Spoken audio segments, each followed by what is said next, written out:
from the Steel Twins recording studio in beautiful Traverse City, Michigan. It's your boys, the Cannonball, the Cannon, the Steel Twins.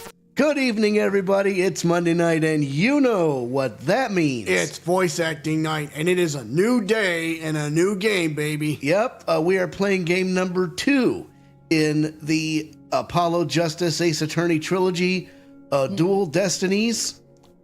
Phoenix Wright will once again hold his attorney's badge, and there's going to be a backstory later on to explain how he got it. But tonight, we got ourselves a bit of a barn burner, or I guess in this case, a courtroom burner. What the heck are you talking about there? Tune in and find out. And Donkey, what's up? Whoever this guy is. So, Zion Boyman. Whoever this guy is. Welcome to this. You know, he may be somebody we know, I just don't know him by name. Yeah, but anyway, Zion Boyman, welcome to the chat, my man. Thank you so much. Thanks for joining us. And joining us, as always, in the upper right-hand corner is Misty Jin. Multi-talented. Greetings. Yep. And World Seed is going to be coming out sometime later. I think it was next month. So keep an eye on that. It's on her card. We'll get the link posted at some point tonight if I remember. And Madison Warren is in the upper left. She will be taking on the role of Athena Cykes tonight.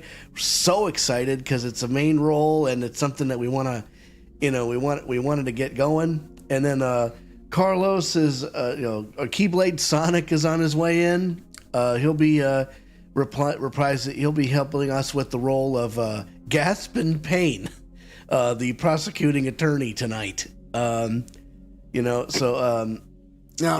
speaking of Athena Cykes, I looked ahead into this game before, and the only thing I can say is her backstory is not for the faint of heart. Oh boy, not.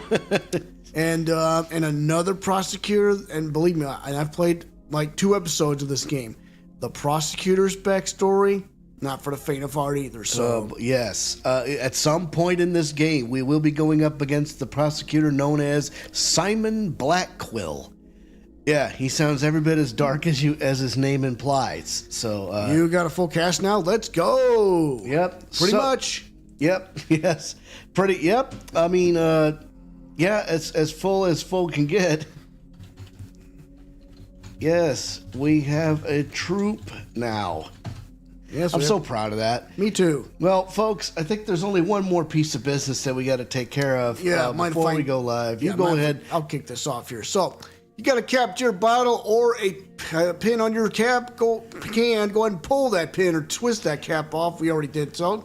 Hey, Cannonball, what time is it? It's time to get bombed. Yes, indeed. Hydrate. Gotta hydrate.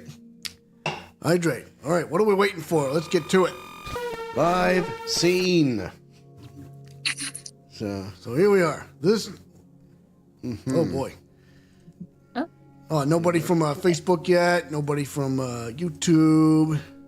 Let's jump in. Geronimo! Me! I always wanted to do that. Anyways, let's go. Yes, let us go indeed.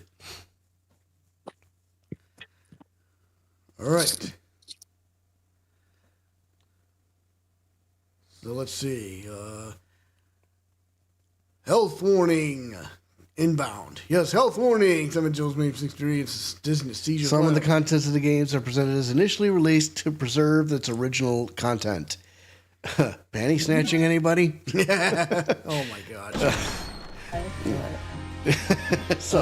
Let's see. How about game selection and museum? I think. No, you can't do. Oh yeah, we got to go to game selection.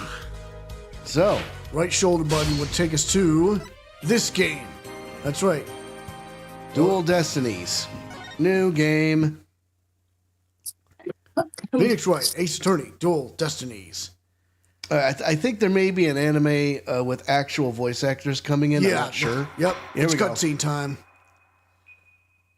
Court is now in session for the trial of Solomon Starbuck. Solomon Starbuck. Who is that? Wait a minute. A bomb? The bomb's about to go out. You must be... What in Sam Hill? Clear the courtroom at once! What's next? Does Winston and Gaspane have a cousin named Shao Tin Pain? You know what? Might be it. Whoa! What? Ooh. It's blown! Wow. Dang! Of course, been blown to bits! Look at the... Whoa! Somebody didn't have a good day. No. I didn't expect this on a Monday morning. These are dark times, where the law has been reduced to rubble. And it's up to us to restore it to its former glory.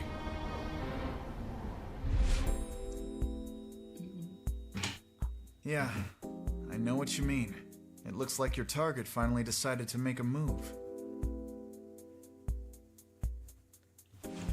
Don't you worry. I've got a trusty new partner on board.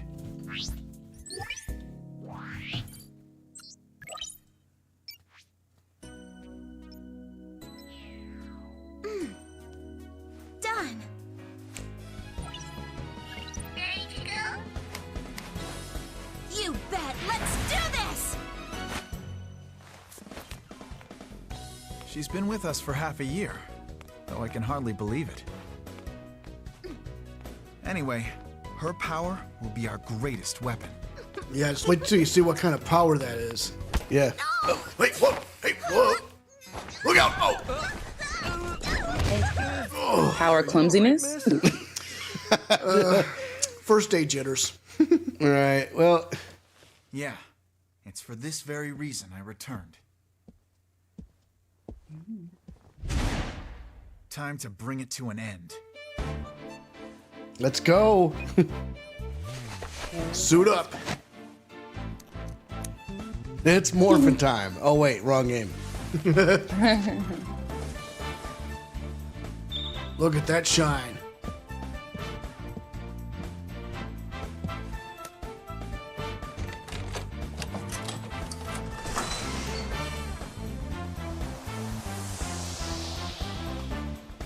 Her back is shot. What?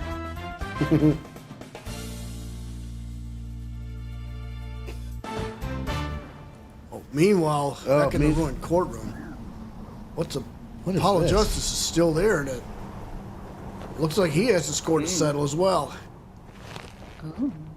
Hmm.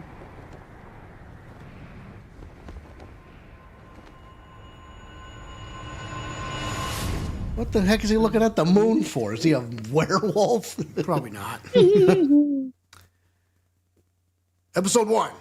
Turnabout. Countdown. Okay, I'll take this. The best thing about bombs is how they erase and destroy without discretion.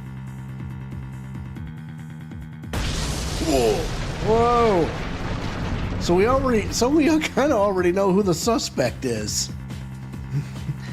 Now all I have to do is spin everything on that little girl. Oh, what a dick. Yeah, what a dick indeed. All right, here we go. December 17th, 9:22 a.m. District Court. Defendant lobby number 5. Nope. Not feeling nervous at all. It's amazing what a girl can get used to. Even a tense atmosphere like this is no biggie. Maddie, thank you so much for liking the stream. You doing okay, Athena?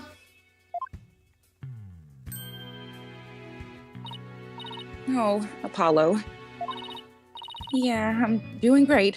Like, a little tune great. Oh, yeah? Well, that's good to hear. Although, I could have sworn I heard your voice crack for a second there. Nope, that's transparent, huh? Thanks for joining the chat too, Maddie. Oh, cracking? No, my voice isn't cracking. Nerves of steel here, I tell you.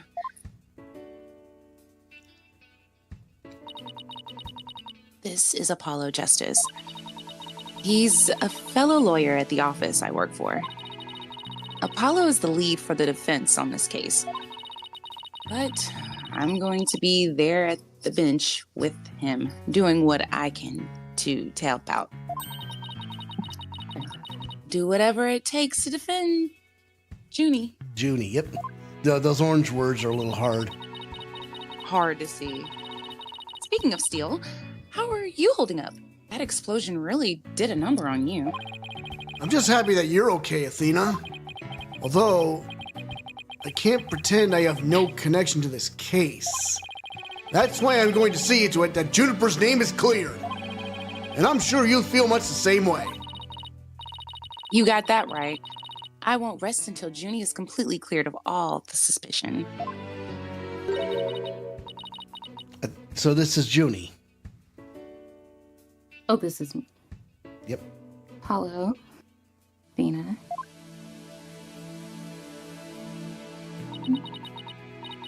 Thank you for doing this for me.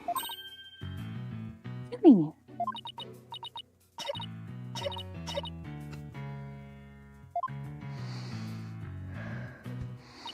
Oh, I see. Hey, are you okay? Sorry about that. I always seem to go into coughing fits whenever I get nervous. And this kind of thing never happens. At home in the forest, though. So far, so good. This is Juniper Woods. She's my dear, dear childhood friend, and she's also our client for this case. The news keeps repeating that Junie is the alleged bomber. But that's ridiculous. There's no way Junie would do anything like that. Oh, hi, Breeze. Breeze, evening, Gov. Thanks for joining the chat, my man. I mean, a cute little girl like Juniper Woods being the bomber? Bullshit.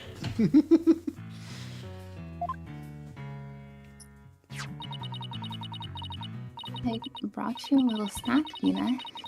Just something from my garden. Thanks. So, is this an orange or a tangerine? My money's on tangerine. It's small enough. I'm going with orange. I can tell the difference. It's an orange, and my grandma says. And that orange is the color of strength and enduring. I believe that. Oh, I get it. Strength for the trial, right? Junie, you're always so good to me. Jeez, look at me, standing here, clutching an orange to my chest with tears in my eyes. Well, don't you worry. We'll be so powerful in there, they won't know what hit them. Right, Apollo? Yeah, that's right. Come what may, this is one trial we just can't lose. Whoa! Whoa! Clear! Oh, Apollo!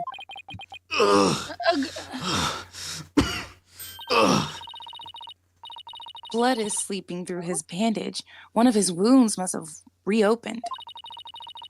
All this time, he was trying to put on a brave face, but he was really overdoing it. Mr. Justice! Huh? The trial is about to start, sir. Please proceed to the courtroom. What? Now? But Apollo is in no state to defend.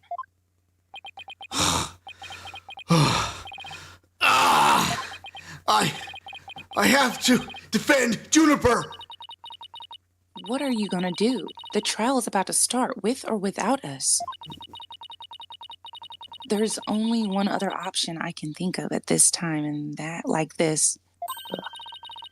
But even if I call him now, he'd never get here in time.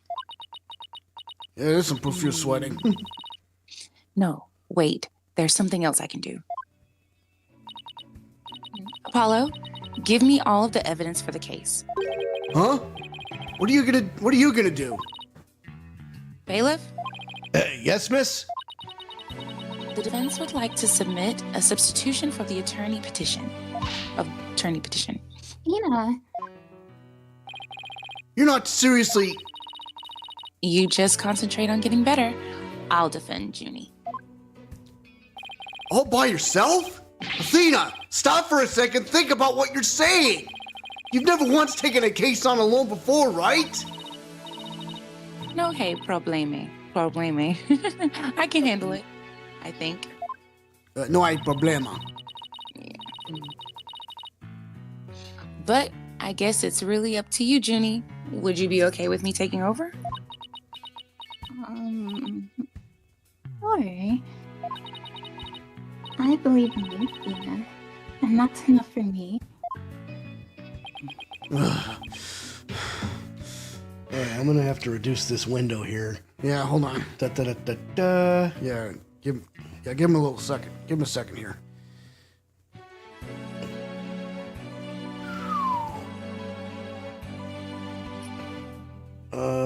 Let me move this. Actually, I'm gonna move it up here. Okay, sounds good. There we go. Perfect. Sorry about that. I love how he's still got his bangle over his fully bandaged arms. Yeah. Well, the thing is, it can shift and fit exactly as you need it. You're worried for me, aren't you? To be honest, I'm pretty nervous too. I think my heart might just burst out of my chest. But you're in no shape to stand in the bench now. So you'll just have to leave it to me. All right. I can see your mind's made up anyway. I hate it that I can't be there. But I know you'll give your utmost to defend Juniper. You bet. Rest assured of that. Oh boy. My name is Athena Cykes. Cykes. But I'm just a newbie. But I'm a lawyer. This is only the second time I've taken the lead in the defense case. It'll be the first time I stand up there alone, though. But I have to do this. And I'm definitely not about to let anything bad happen to Junie. Amen to that. Amen. Can I get a witness? December 17th, 9:46 a.m. District Court, courtroom number 5. Apollo looks like the type of guy who would see a great big threatening button that should never be pressed, and he would press it. Maybe. I'm not sure. Maybe before. Day 1, court is now in session. All rise. Court is now in session for the trial of Juniper Woods. Voice actors are doing a great job. Thanks, Maddie. Thanks, Maddie. Yep. He's a Dee. The defense is ready, Your Honor. The prosecution is also ready, Your Honor. And what is the meaning of this? I was under the impression that Mr. Red Monkey would be my opponent today. Okay, phrasing. Yes, well, a substitution of attorney petition was submitted just a few moments ago. Due to the explosion in the courthouse yesterday, Mr. Justice is unable to continue. I see.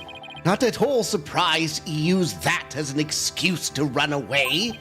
With me as an adversary, who wouldn't want to feign illness in order to escape? What? The nerve of that guy. I'm gonna give him a piece of my mind. Well, I would if I wasn't so nervous. Ugh, this arrogant jerk. You arrogant jerk! Oh no, Widget. Is my hearing getting worse? I could have sworn I heard the defense say something just now. No, you didn't hear anything at all, especially not from me. How odd. I could have sworn I also heard something. Oh, that would be my indeceptible partner, Widget. Indispensable. Indispensable. Ooh. That's okay. Yeah. He sometimes blurts out what I'm thinking. Well, then. No, don't worry about stopping, Zion. I mean, I didn't try and escape your ugly... What is that haircut? I have no idea. Honestly, that's what I want to know. It's like a bad comb over. Oh, really bad. Yeah. It's giving pompadour, but it's too floppy. Right. It's too long. Yep. How could he see past it? Right. If that's the case, then it's a clear contradiction to what you just stated. A contradiction? You just stated that you said nothing. However, if that device of yours says what you're thinking, then you indeed said I was... What is it? Elegance at work? Huh?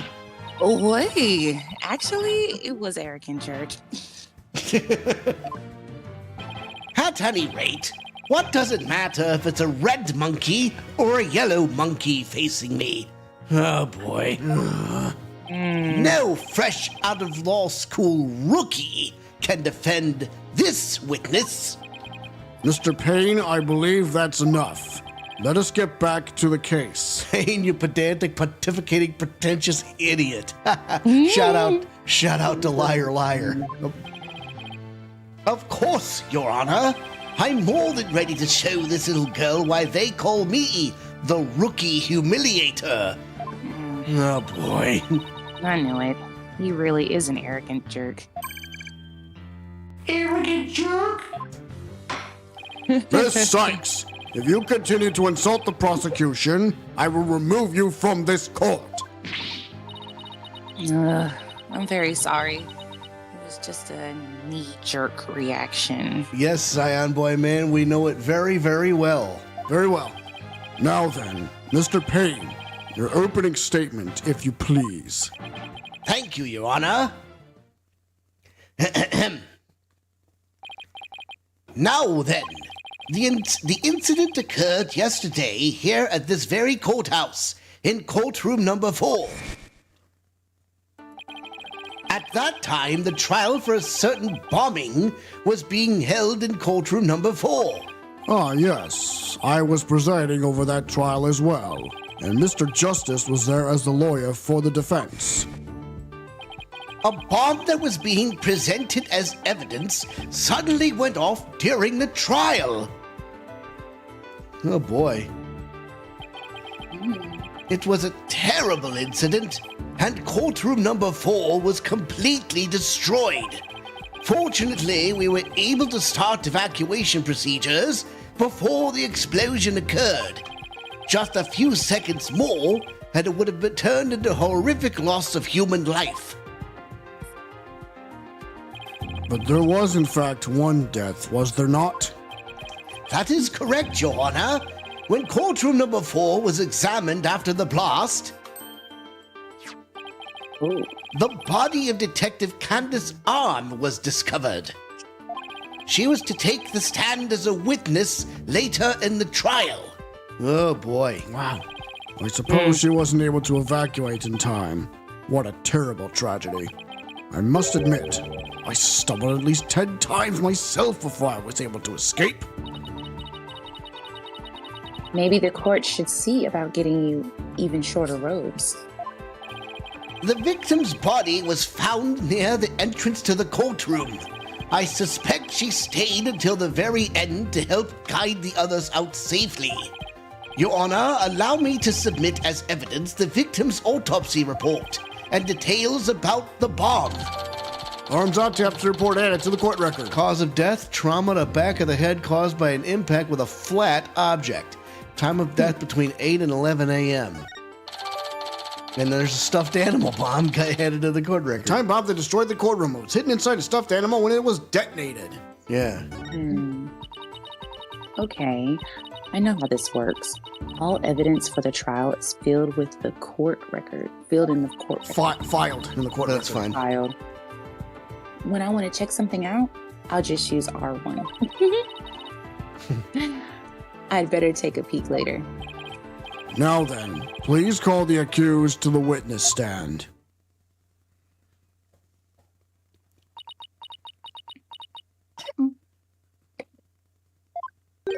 Defendant, are you feeling all right? You're looking a bit pale.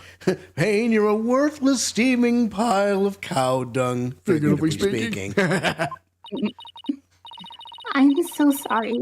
I was feeling a bit weak when I first arrived here at the house. But I'm alright. Junie's really giving it her all. I'd better make sure I do the same. If we could please proceed. Your name and occupation, defendant.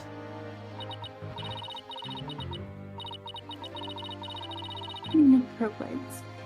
I'm a preschool student. Ms. Woods, can you confirm you were in the courthouse on the day in question? Yes. I came to know Apollo Justice through my friend Athena. And so I was there yesterday to watch his trial and lend my support. Oh, Something's wrong. Junie's really scared. Did you know I'm also known as the defendant humiliator? Okay, now you really are a worthless steaming pile of cow dung. It looks like I have yet another chance to show everyone how I earned that moniker. What, with that ridiculous haircut? Give me a break. Grrr. Does his arrogance know no bounds? I have to protect Junie no matter what. Hey, you arrogant Prosecutor Payne. What is it? I will allow both of these. pain in the ass, pain in the neck. What is it? Do you want me to demonstrate why I'm known as the rookie humiliator instead? Go again. Athena, don't let him get to you. But Prosecutor Payne, Junie is telling the truth. Mr. Justice also backed up her claim when we saw him in the defense lobby. And Junie, he said that he was glad to get the lotus root you gave him too. He was?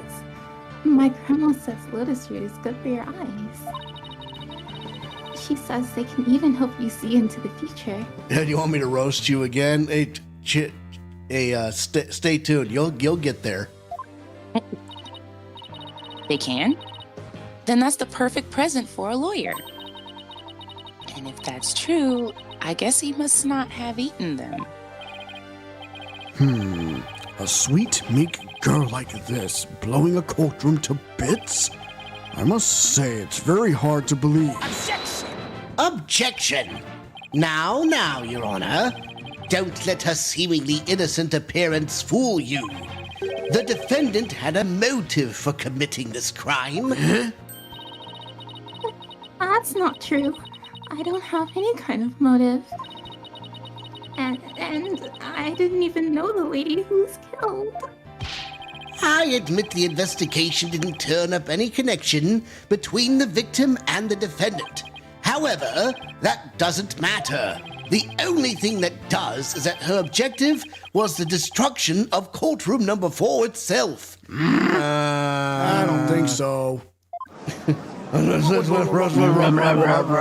Cheeseburger. Hey, what's that supposed to mean? Why in the world would Miss Woods want to do that? That's a very good question, coming from a novice such as yourself. But first, a question for the defendant. Have you ever been brought up on false charges? Ooh, We did. I did, yep. Well, why, yes. Yes, I have. And did that experience cause you to harbor a grudge against the court system? Objection! You can shout objection after Now, that. wait 1 minute. If that kind of thing is a motive for blowing things up, then every one of our clients would have turned into a bomber. That's a valid point. We wouldn't have a single courthouse left standing in the land. I concede the accused isn't the only one who might bear resentment against the courts. But Ms. Woods is the only person who could have committed this crime. Why? Because we have found some decisive evidence that proves the defendant's guilt. This defensive, huh? I'll believe it when I see it. It involves a very unique aspect of the bomb itself, Your Honor. And what exactly was so unique about it? Why don't we have Ms. Cykes answer that question? Huh? Me? I notice that you appear to be very nervous. And, well, gentleman that I am, I'd like to offer you the chance to gain some confidence with such an easy question. Could he be any more condescending? Really? What a thoroughly unpleasant man. Thoroughly unpleasant man. Yep. Okay, I don't really see.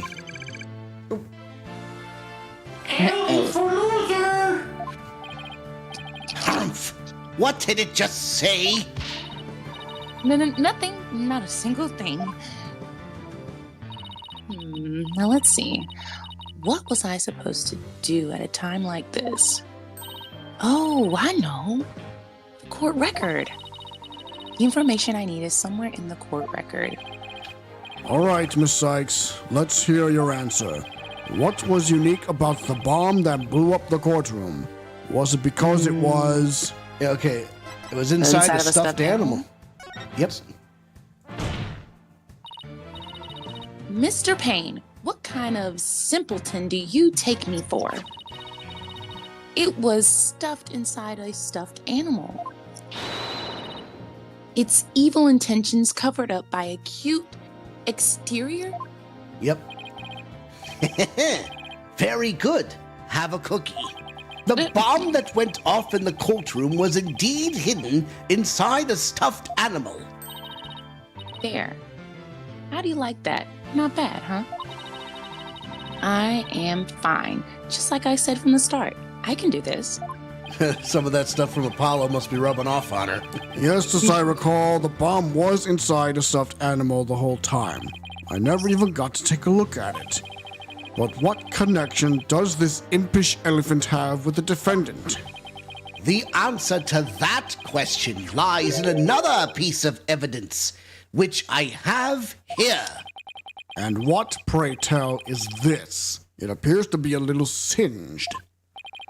It's a tale, Your Honor. The tale of a poor victim of the explosion. This is incredible! Are you saying it's Detective Arm's tale? What? What? Your Honor is so very close, but no. It belongs to this stuffed animal. It's called the Phony Fanti. A rather unpleasant name, if you ask me. More like nonsensical. He's the mascot for a campaign to eliminate false evidence and false charges, is he not? Oh. Exactly. His motto is, phony evidence is just trunked up. That's so wrong on so many levels. The Phony Fanti's tail is made of vinyl cloth, and we found something very interesting on its surface. The defendant's fingerprints. What? The Phony Fanti provided the prosecution with all the evidence we needed. It clearly proves that the accused handled the bomb.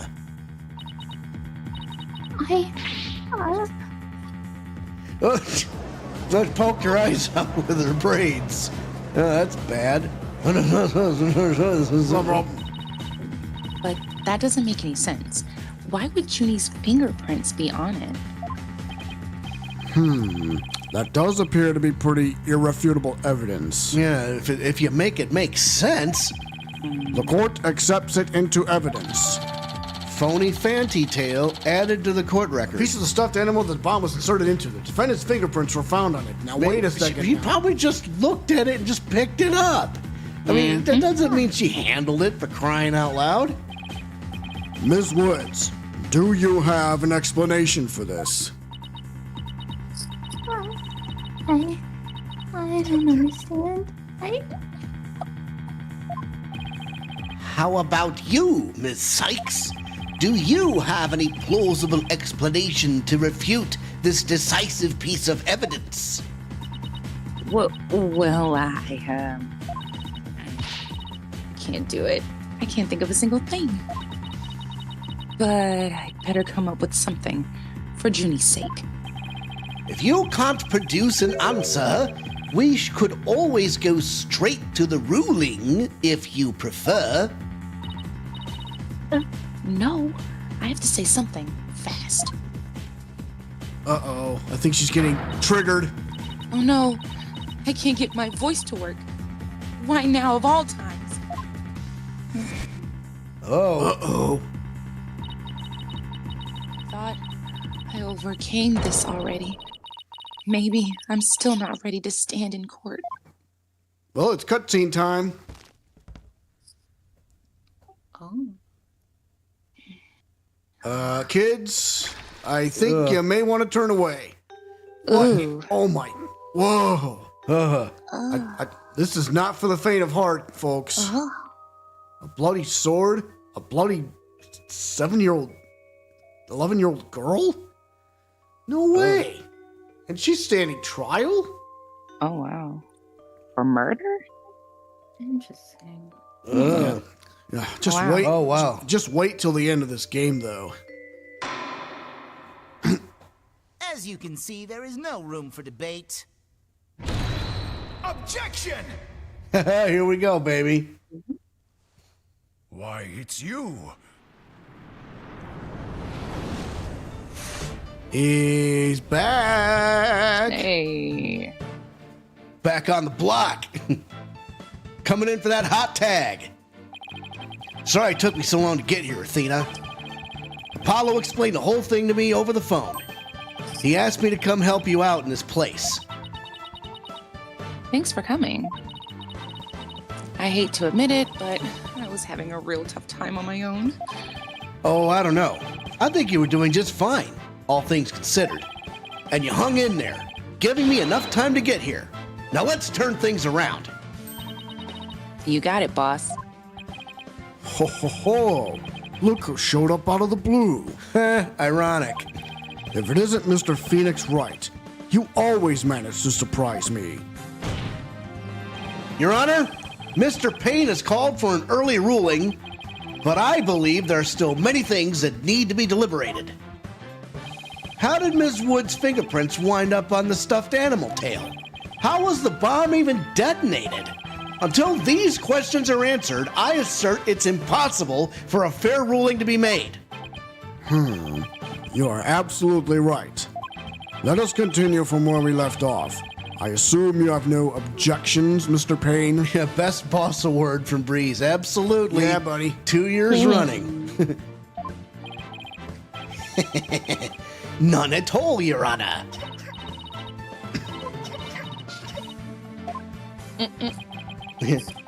Ms. Woods really looks like she's having a hard time. Junie's really struggling, Mr. Wright. I get the sense she's afraid of the courtroom itself. Because of yesterday? Yeah, it was understandably very traumatic for her. Poor thing. And here she is, back at the courthouse again, being so brave. I'd like to make a request, Your Honor. If at all possible, I'd like to have Ms. Woods rest in the lobby.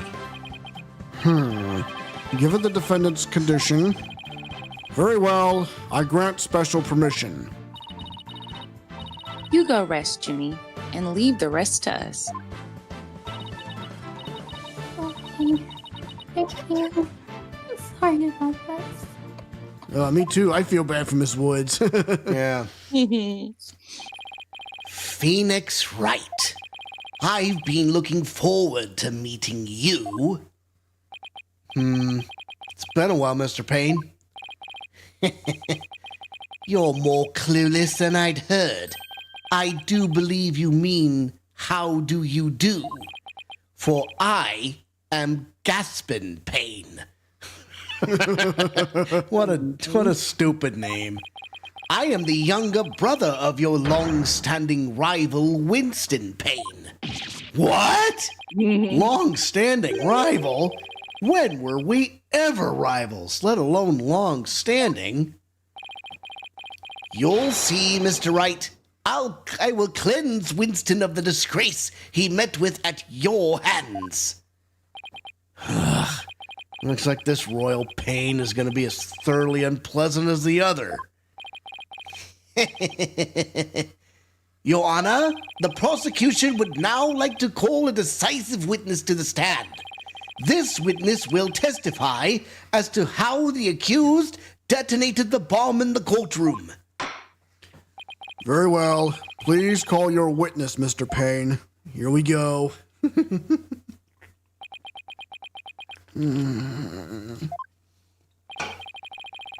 Witness, your name and occupation, please.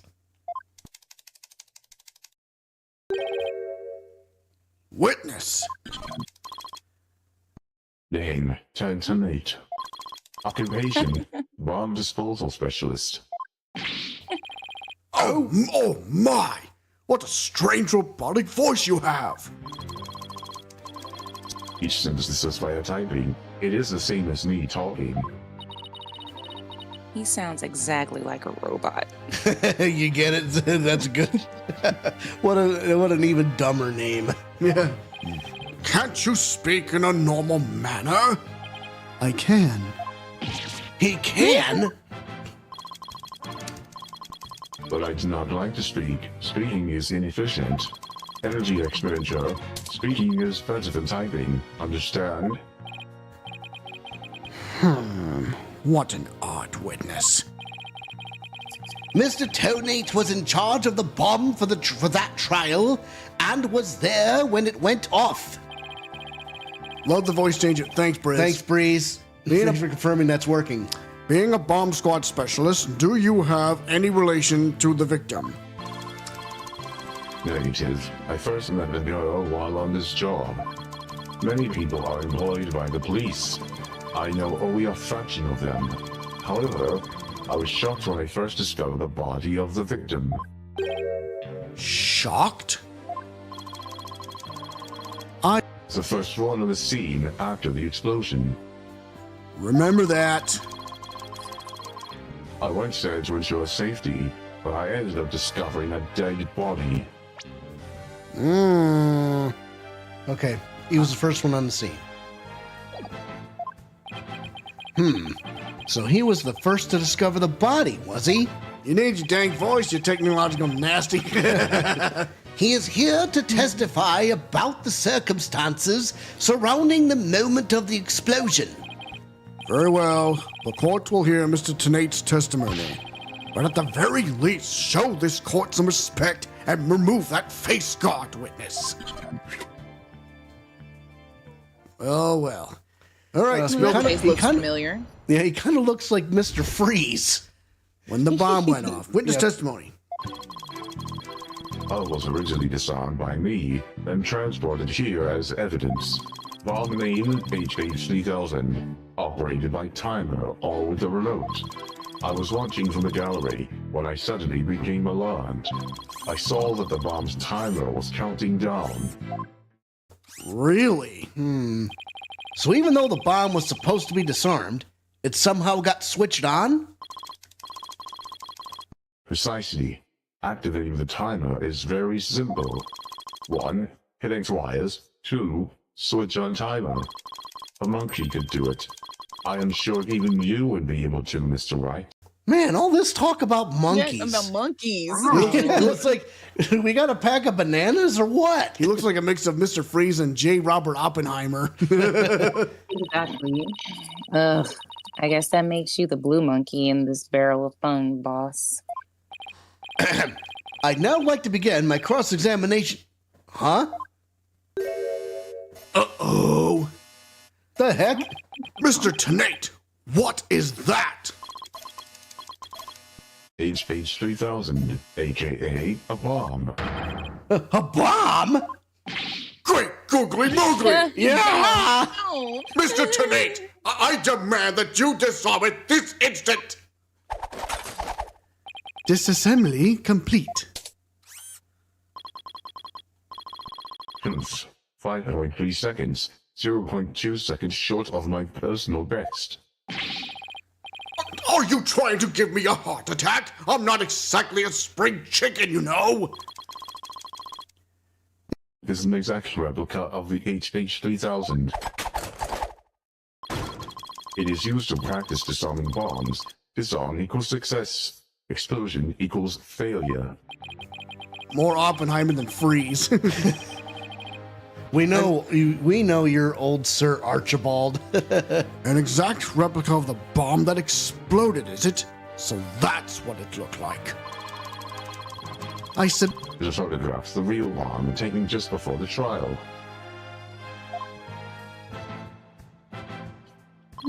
Dimensions 10 inches high, 10 inches wide, and 10 inches deep. Weight 12 pounds. A perfect replication. Get a look at that crack on the display, though. Yeah, that's going to be important. Your bomb does appear to be a very good copy indeed. Yes, however, I cannot replicate the detonation mechanism. There's a very puzzling wiring setup. It is regrettable I cannot replicate it. Witness, that's enough. There's no need to replicate anything here. And the voice changer actually sounds like Mr. Freeze. Yeah? Hey! HH-3000 bomb updated in the court record. It was hidden inside a stuffed animal and can be detonated remotely. And now with the defense, we began their cross-examination. Huh? Where's Miss Cykes gone to? Oh, she's hiding under the desk. Athena, you can come out now. Okay, Mr. Wright, let's get to work. I guess you were pretty scared, huh? But what? I don't know what you're talking about. He was about to bolt. Hey, put a sock in it, widget. As transparent as ever. Now, let's see. Where were we? We were at the cross-examination. Oh, cross-examination, of course. She seems disoriented. I wonder if she's all right. Maybe I should ask Athena if she remembers how to cross-examine to help her focus. Nah, she'll be fine. Nah, no need for that right now. She'll be fine. I'll do everything I can do to help. If you can't find any contradictions and you flub up too often, don't be afraid to ask for help. Press the triangle button when the option consults with me appears.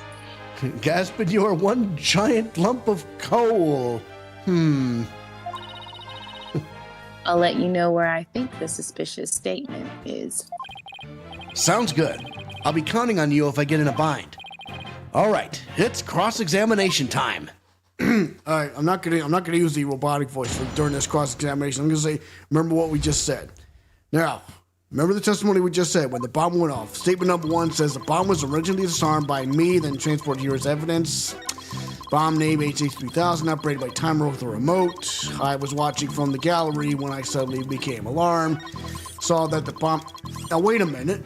Could you actually see the bomb's timer when it's in a stuffed animal? Well, let's grill him. Hold it! You saw it counting down clearly with your own eyes? I'd hardly think a timer as small as the one on this bomb could be seen from the gallery. These goggles help me see very small things clearly from very far away.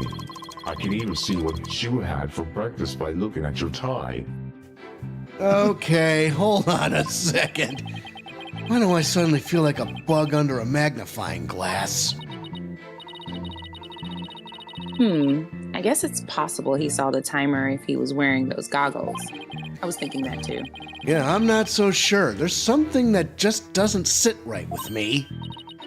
I don't think I follow. The bomb was completely hidden inside the stuffed animal. See? So well concealed, in fact, that it didn't even look like a bomb at all. So you're trying to find testimony that conflicts with the evidence, right? That's right. Listening carefully to Mr. Tonate's testimony is just the first step. After that, it's a matter of taking a look at any evidence that seems relevant. Remember that you'll open the courtroom record when you go to the present something. If you find evidence that conflicts with the testimony, present it. Let's see. This testimony is about when the bomb went off. So I think the state it was in at the time would be pretty important. It's easy to clarify that RoboCop here is full of bullcrap. A bomb that didn't look like a bomb because it was inside a stuffed animal, huh? All right, get back to that last statement. Yep. I was saying present something. Yeah, I know. Objection! Objection! So you say you saw the bomb's countdown. Is that right? Of course, I clearly saw it counting down to 0. And I say that you are clearly lying. It's honky them hounds. There is no way that you could have seen the bomb's timer. After all, the bomb was concealed inside a stuffed animal. Mr. Tonate, how can you claim to know the bomb was about to go off when you couldn't even see the timer?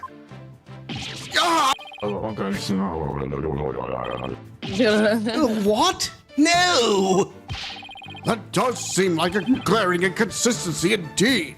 Witness, how do you explain this? Oh, hi.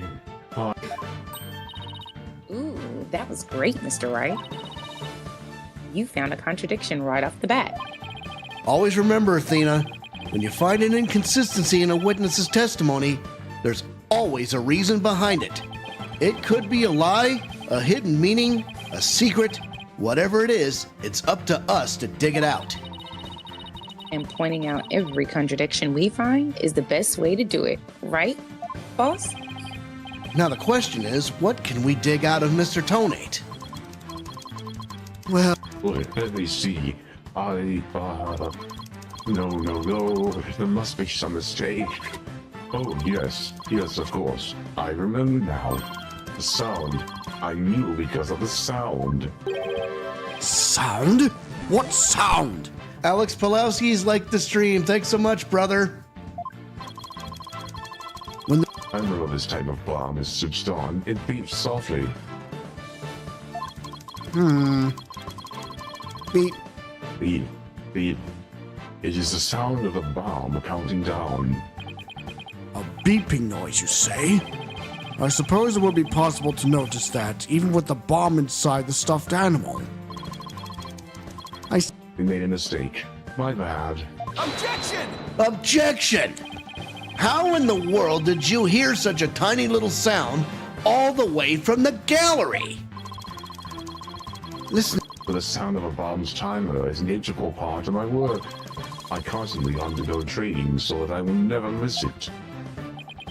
I hardly think training would help you hear something so soft from so far away. What now? In making light of the fine science of disarming bombs, it is a solemn mission that I put my life on the line to perform.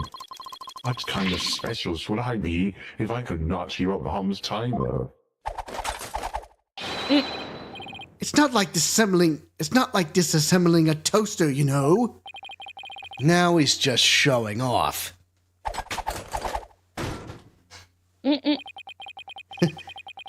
You keep asserting that the sound was too tiny to hear, but the only tiny thing here is your skill as a lawyer, Being mistrustful is not an attractive quality, you know. RoboCop, please go eat baby food and accept 20 years of life.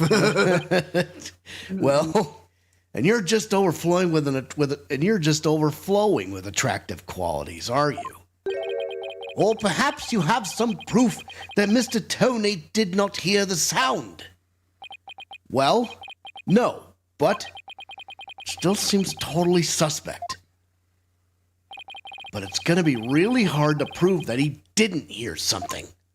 If I have this correct, the prosecution's argument is that someone reactivated the bomb before it was brought into the courtroom. RoboCop in the movie does actually eat baby food. We'll have to do some research on that. What I don't understand, Mr. Payne, is why you believe that person to be Ms. Woods. Yeah, why the heck is that? That's simple, Your Honor. Mr. Tonate happened to be there when it happened. He was there when the defendant rearmed the bomb. What's this now? It happened. And before the trial started, it was when Detective Arm and I were transporting the bomb. Oh boy. He launched the bomb to the lobby for the defense. Bomb equals evidence. The lawyer wanted to see it before the start of the trial. Looking for a chance to get at the bomb, Ms. Woods was already there in that lobby. Her goal was surely to rearm the bomb and steal the remote switch. The remote switch? Yes, the switch that controls the bomb remotely. Duh. It has been missing ever since the incident.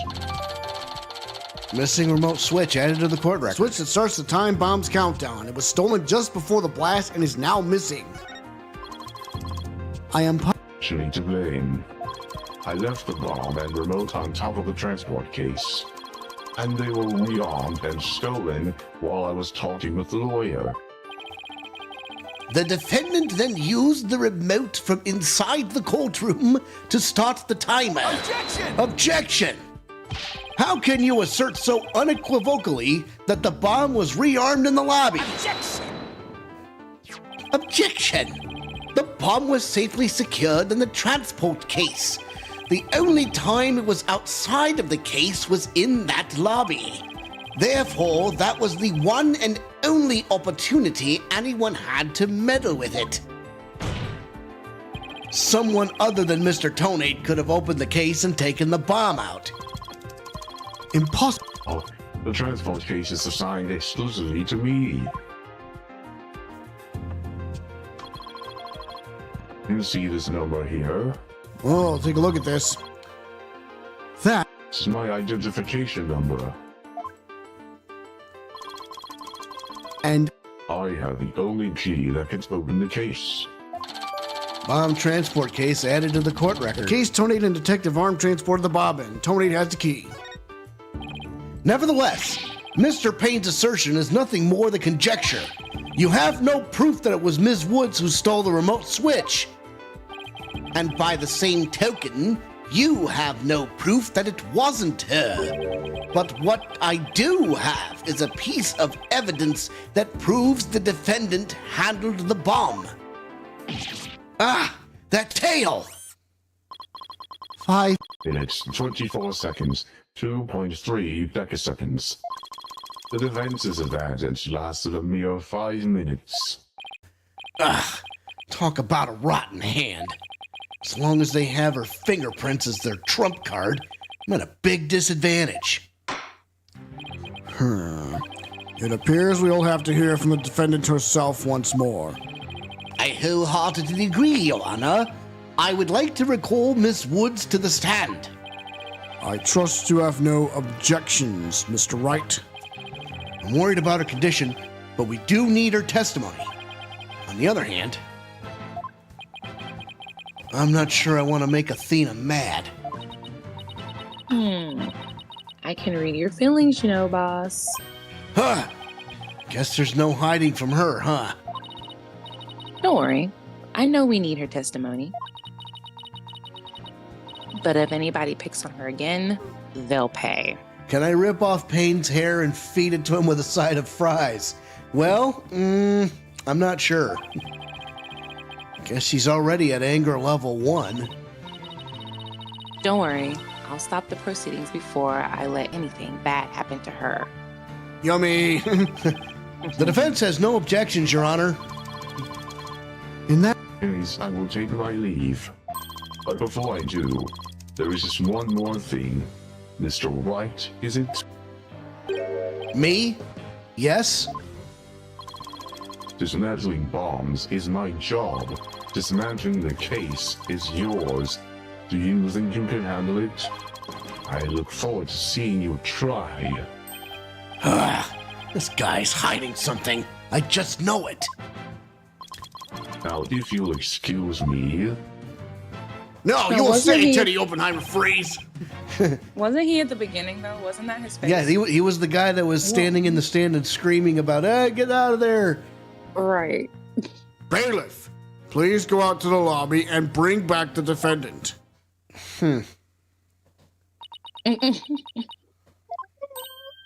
Junie, Hi, Athena. She looks even worse off than before. don't worry, Junie. We're here for you. Thanks, Tina. And I'll do my best too. You blew up the courtroom because you bear resentment against the courts, correct? No, of course not. What's that you say? I can barely hear you. I haven't done anything wrong. This prosecutor scared me. What? Just look at his hair, you'll laugh. Objection! What an impudent little girl. Stop acting innocent and tell the truth.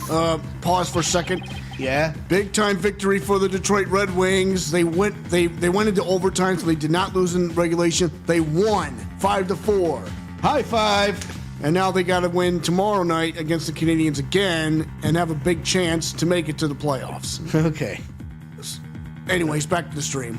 Payne, do you not care that she's scared? What's wrong with you? He doesn't. Oh, this is getting ugly. You rearmed the bomb because you wanted to blow up the courthouse. Admit it. That's why you went to the lobby where Mr. Justice was. Isn't that right?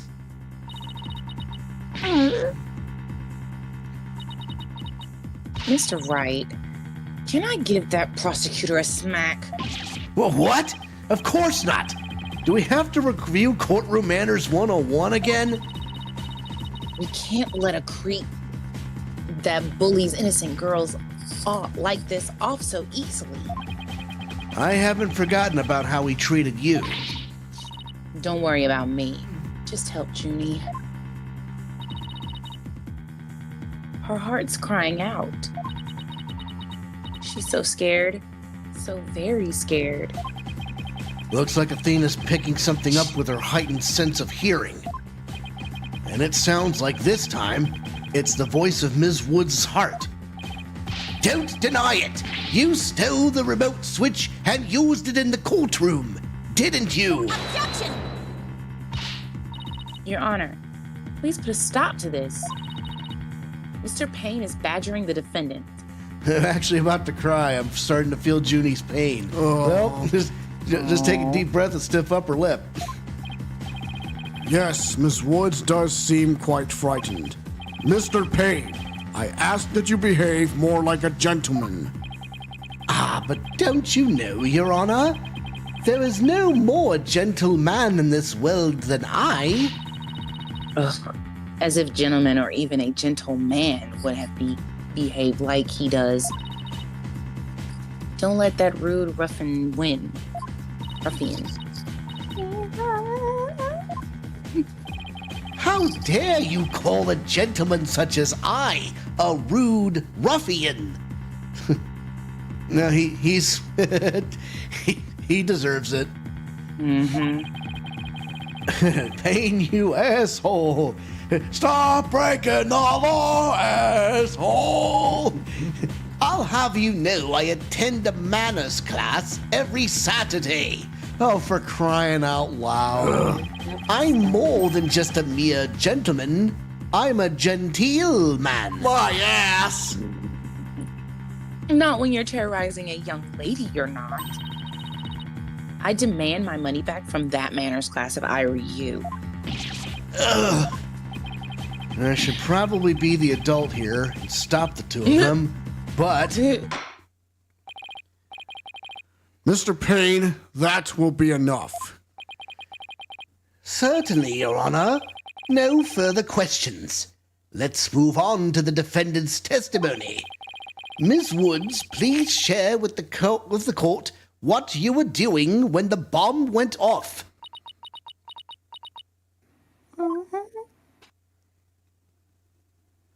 All right, time for a little witness testimony. Talk to us, Junie, when the bomb went off. Well, that day, I was watching from the gallery. And the bomb went off. And bubbles started falling. It fell on top of me.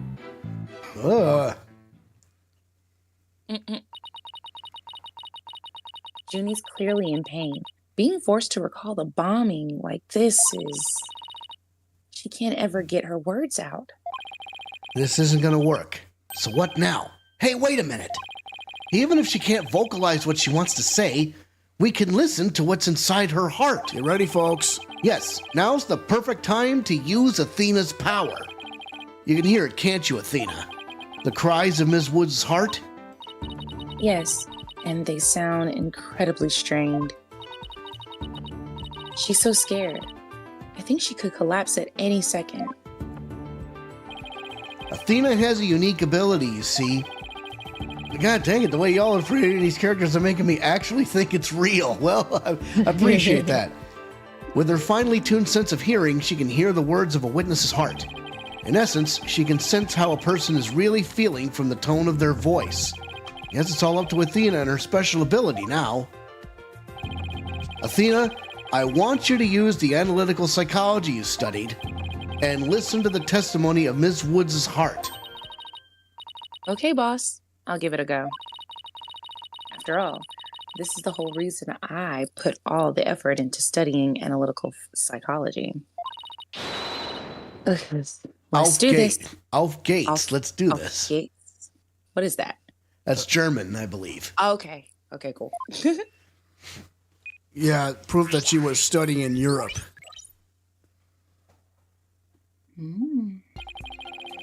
So your holographic thingamabob can show us how Miss Woods is feeling, right? In a nutshell, yes. The emotions and the images that I pick up on just now while listening to her testimony, I can enter all of that into the widget and use the mood matrix to analyze them.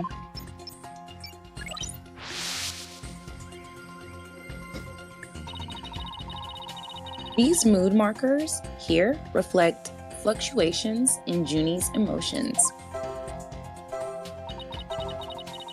When she feels happy or is enjoying the memory, the happy marker will light up. When she feels angry or frustrated, the anger marker will react. AKA the Lewis Black of the bunch. When she feels sadness or is frightened by a memory, the sad marker will blink. And when she feels surprised or confused, the surprise marker will let us know. If I was in the game, I would be a pain, and every time it says something stupid, I smack him across the head.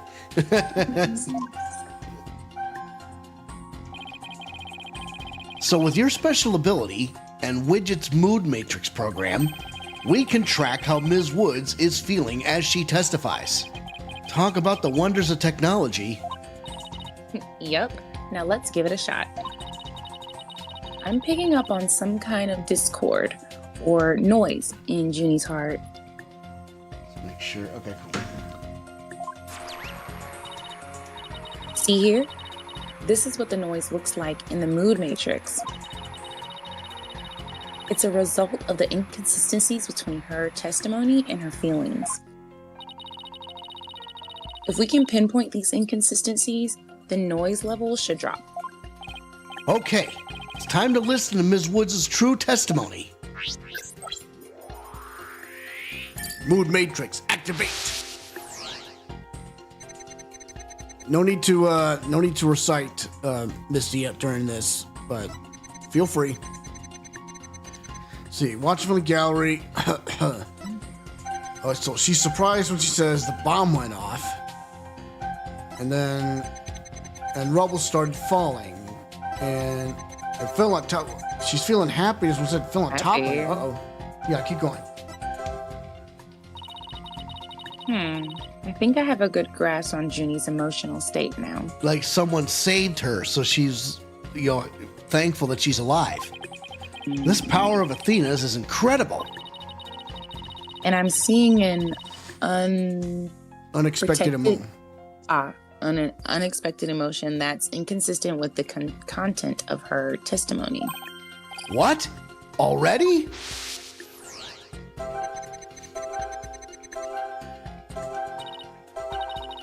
Look at this. When she says, "It fell on top of me," the happy marker is reacting. Apollo is looking injured. I got it.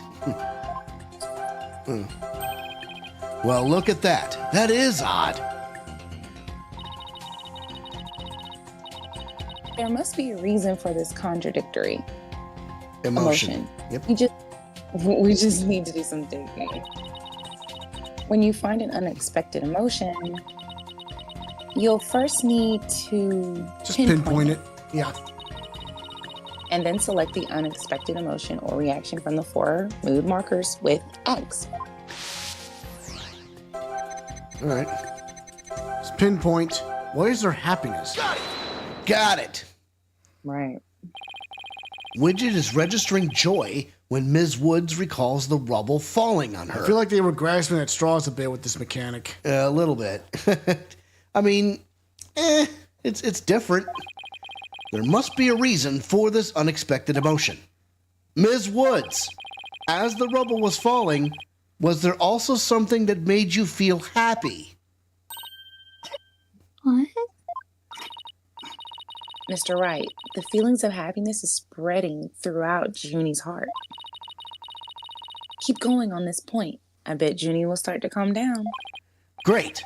Let's hear what she has to say.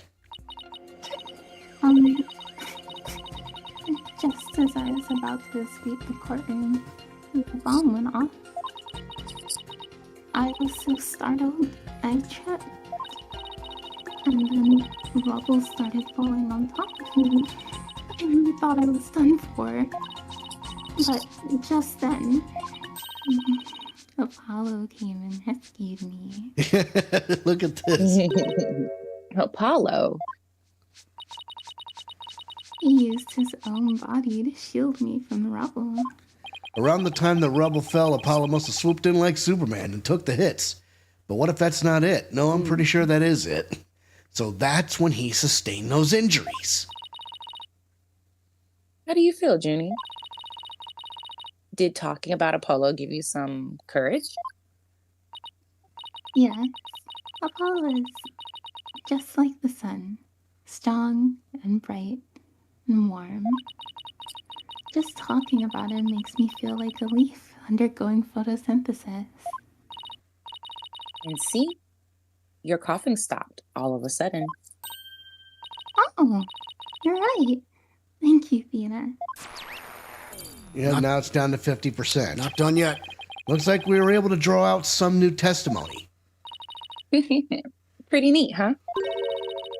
But there's still some noise left, meaning there must still be some discord in Junie's heart. I knew it before y'all. I win. I guess we'll have to keep going then.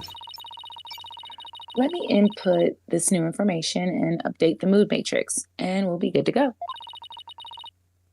You remember what to do, right? When I find an unexpected emotion, I should first pinpoint it. That's right. And then you select it from the mood markers with X.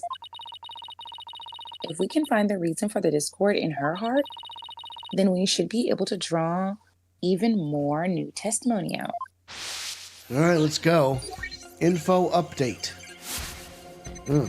I tried to run, but I was too slow. Before I could get away, the bomb went off. Surprise. That's surprise. I was so startled I tripped. Then rubble started falling on me. I thought I was done for. Info update. But then Apollo came and rescued me. But why is there sadness on there? Maybe because he was getting hit? Yeah, probably. You were happy when Mr. Justice rescued you, weren't you? Yes, I was really happy. But was there also something you felt sad about at the same time? Sad? The reason I ask is, when you were describing how you were rescued, we sensed a little sadness too. Oh. I think it's probably because of Bumrap Riney. Bumrap Riney? Well, what do you know? Something new. That's right. I brought my stuffed animal, Bumrap Riney, to watch the trial with me.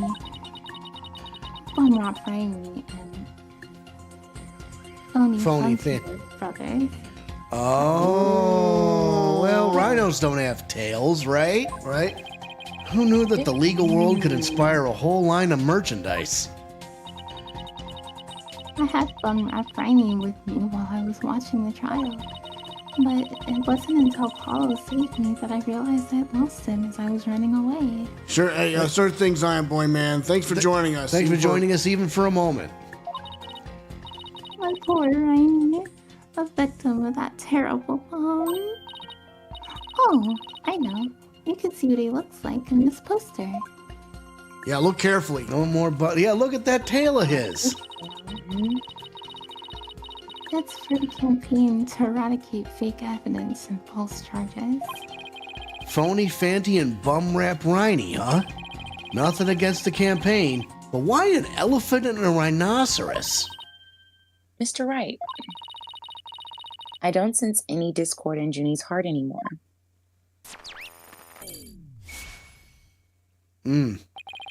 So I guess that means we managed to draw out all of our testimony. That's right. I'll just make an update with the new info and we'll have the whole picture. So do you think her new testimony will help? Absolutely. I don't know what I would have done without you, Athena. So Bumrap Riney was in that courtroom when the bomb went off. Now that we know that, it changes the meaning of that other piece of evidence. All I have to do is present it at the right statement. Yep. Okay, so look. Yep. Wait, look at him. Yep, I was watching from the gallery with Bumrap Riney. You can go ahead and recite this, Misty, if you want. Alright. I was watching from the gallery with Bumrap Riney. I tried to run, but I was too slow. Present something. Before I could get out of the courtroom, the bomb went off. I was so startled I tripped, and then rubble started falling. I thought I was done for. But then Apollo came and rescued me. So here, we're going to present the phony Fanty tale, quote unquote. Because Objection! Objection! Because the defendant's fingerprints are on it. Ms. Woods, I know this trial has been very hard for you, but you can relax now. You are, without a doubt, innocent. Mr. Wright, what wild assertion are you making now? My wild assertion is simply this. The two stuffed animals were mixed up. The tail the defendant's fingerprints were found on wasn't that of phony Fanty. It was the tail of her gallery companion, Bumrap Riney. Objection! Objection! What? What nonsense is that? I concede they're both stuffed animals, yes, but they're completely different characters. An elephant and a rhino. They're as distinct as a defense lawyer and a prosecutor. But are they really so different? Both defense lawyers and prosecutors strive to protect the peace through law. Even elephants and rhinos have some similar characteristics. They're both gray, for example. Anyway, this poster is all I need to prove my assertion to be true. If I may direct the court's attention here, you'll clearly see how the two got mixed up. The tail. I'm loving it. Take that! Well, would you look at that? The two tails are exactly the same. Yes, exactly. The two stuffed animals are based on entirely different animals, but the design of their tails is exactly the same. Nah! Rumble, cheeseburger. Order in the court. As long as the possibility exists that the tail belongs to Bum Rap Riney, we can no longer consider it to be decisive proof that the defendant handled the bomb. As things stand, I consider the charges against the accused unsubstantiated. Wouldn't you agree, Mr. Payne? Oh, yes, of course, Your Honor. Oh, that was great, Mr. Wright. You turned things right around. Yeah, it's not over yet, but at least we managed to hold out this long. I believe that brings our proceedings for today to a close. Mr. Payne, I'm afraid you have some serious investigating ahead of you. Yes, Your Honor. Very well. Let us reconvene tomorrow. Court is adjourned. Yeah, we got past that first part. Yay! December 17th, 11:56 a.m. District Court. Defendant lobby number 5. That was so exciting, boss. We did it. True to form, you managed it, just barely pulled it off the very last moment. True to form? Gee, I never knew you had such a glowing opinion of me. Thank you for everything you're doing. You had such a glowing opinion of me. My bad. You did great, Miss Woods. You really stuck it out. And you really got brave at the end, just when we needed you most, Junie. Thanks to you, we're able to turn things around. You were the one who gave me that courage, Athena. Really? Thanks. So, be honest. Was I any help at all? Of course. Without you, we would have never gotten out of that tight spot. That's good to hear. I may still have a lot to learn, but you can bet I'm going to give it my all. I'll be so good that one day you'll call me your partner. That's what I like to hear. Analytical psychology. The ability to solve the riddles of a person's heart. Athena's true potential is beginning to really shine through now. Hey, where's Apollo anyway? Good question. I almost forgot about him. I assumed he'd still be here in the lobby. Oh, I know. Maybe he's still in courtroom number 4. Courtroom number 4? What would he be doing at the scene of the explosion? When I came out to the lobby to rest, I told Apollo about Bum Rap Rainey. I told him I dropped Rainey in the courtroom as I was trying to escape before the blast. And then Apollo said he had an idea where Rainey might be, so we went to take a look together. I guess Apollo can be pretty nice when he wants to be. So you went looking for Riney together before you were called back into courtroom number 5? Yes. I had had some time to rest, so I was able to go look for him. But then they called me into the courtroom number 5 to testify. Apollo insisted on staying there, though. With all those injuries, I wonder how he's managing. I think Apollo might have figured something out. Wonder what it was. Wonder indeed. told me, I'm going to look for evidence to clear your name, Juniper. Just maybe he found some new piece of evidence. Anyway, we'd better go get him. Good idea. Okay. Little do we know. I believe it's cutscene time. December 17th, 12:11 p.m. District Court, courtroom number 4. Cutscene. Where are you, Apollo? Trial's over for today. Come on, I know you're... No. What? Oh. Oh my goodness. He's been hit.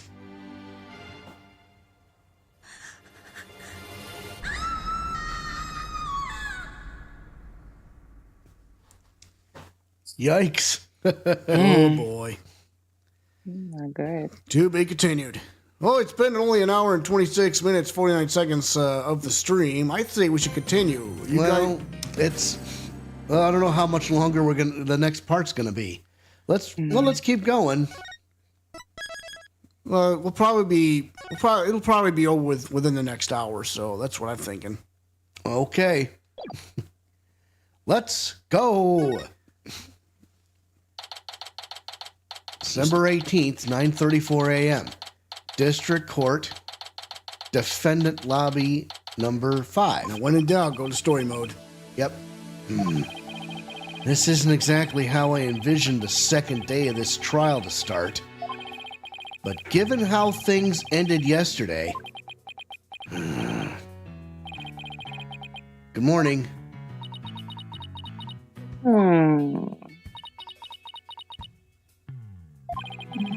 The mood sure is tense. Not that that's any surprise.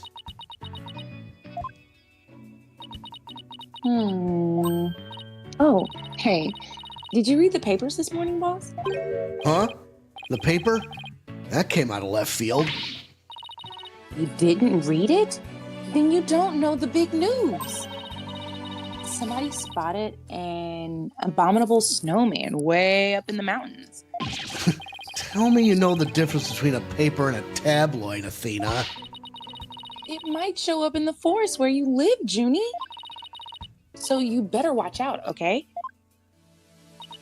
You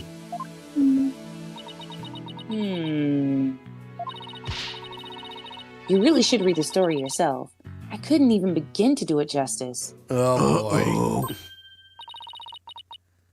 Justice? Huh? Oh, poor Apollo.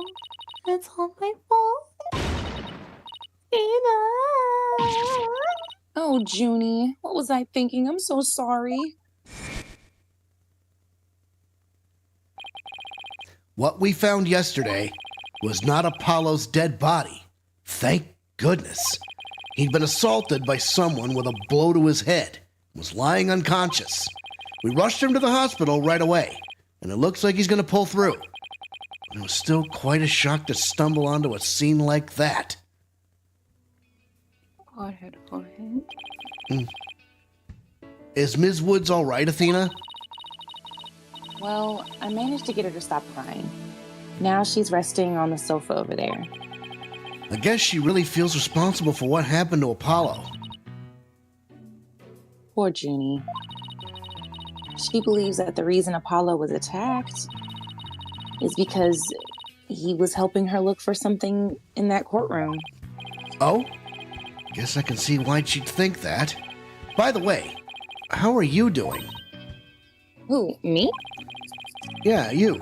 I know you're concerned about Ms. Woods, but are you all right? Me? I'm doing fine, boss. I mean, yeah, it was a huge shock, but I'm all right. People who've studied I said it right earlier. Analytical. Analytical psychology are great at times like these. After all, they learn how to control their own emotions too. Somehow, I don't think it's as easy as she makes it sound. But there's no denying she's a real trooper. Apollo doesn't remember a thing, does he? Yeah, he can't recall anything from the night before he was assaulted. Nothing about what he's doing in courtroom number 4 or who assaulted him. The doctor said it's probably due to that hit he took to the head. Assaulted in a court of law and losing your memory at that. I know how that feels. Shout out to case number 1 from game number 2 of the original trilogy. Right.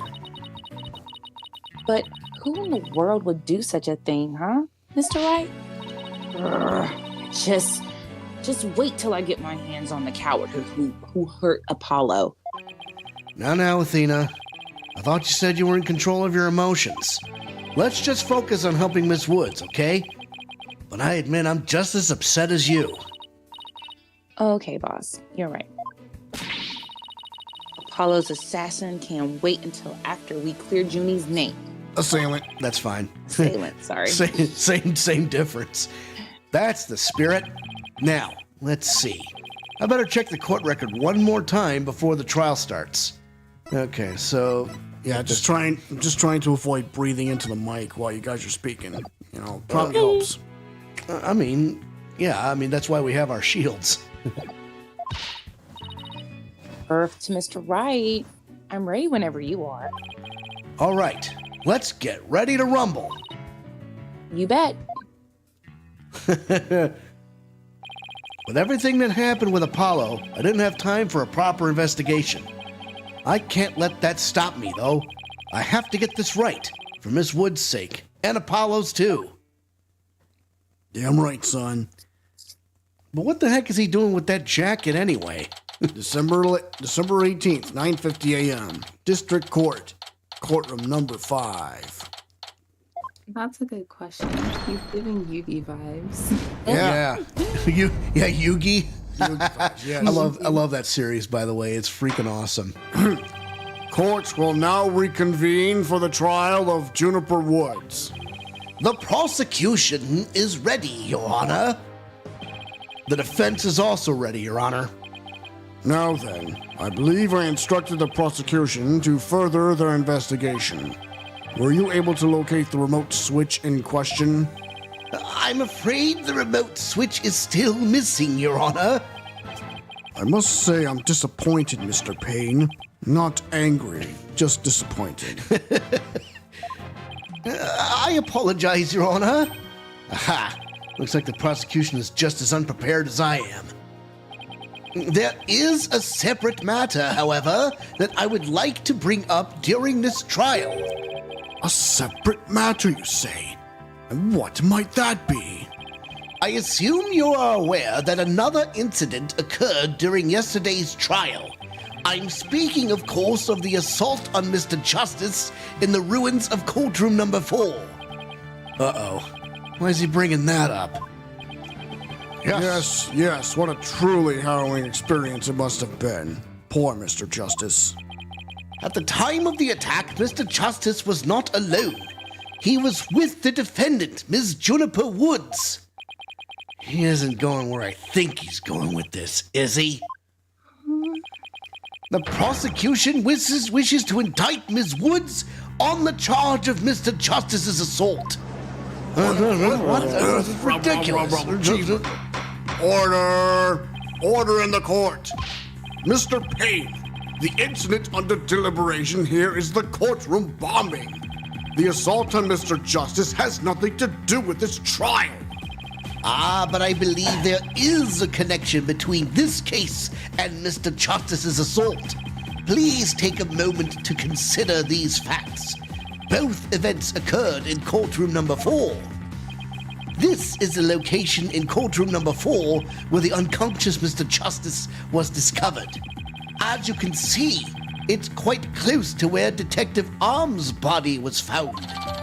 Courtroom number 4 diagram added to the court record. Diagram of the courtroom as it was when Apollo was discovered after the assault. The question is, why did the culprit feel the need to maliciously attack Mr. Justice? Why, indeed. What do you believe their motive to be, Mr. Payne? I believe Mr. Justice found something in that courtroom while Ms. Woods was with him. evidence that fingered her as the perpetrator of the bombing. You mean he found some incriminating evidence? Precisely. And so I surmise that the defendant picked up a piece of rubble and hit Mr. Justice on the back of the head in order to silence him. Objection! Junie would never do such a thing. Oh, look at that puppy. She was devastated when we found Apollo hurt like that. Miss Cykes, please control your outbursts. Ahem. It is the prosecution's belief that by deliberating on Mr. Justice's assault, we will draw ever closer to the truth of the courtroom bombing itself. Very well. Ms. Woods is hereby officially indicted on the charge of assaulting Mr. Justice. What? Why are you listening to Mr. Toupee over there? Hello? Hello? Considering our conversation yesterday, I think Apollo might have figured something out. wonder what it was. He told me, I'm going to look for evidence to clear your name, Juniper. Maybe the two incidents really are related after all. I would like to start by hearing from the defendant herself. Very well. Bailiff, please bring Ms. Woods to the witness stand. Oh boy.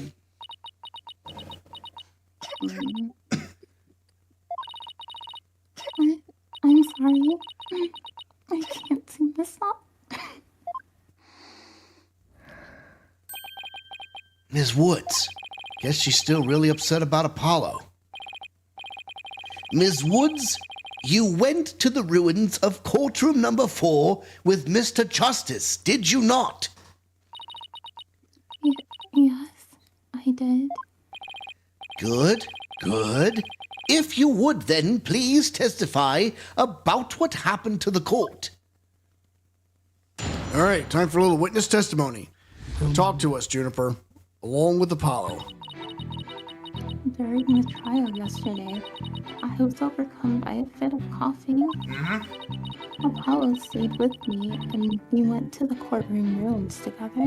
I need more info. And then I was called back to this courtroom to give testimony. Apollo insisted on staying behind in courtroom number 4. I swear I didn't attack Apollo. Why would I ever hurt such a kind person?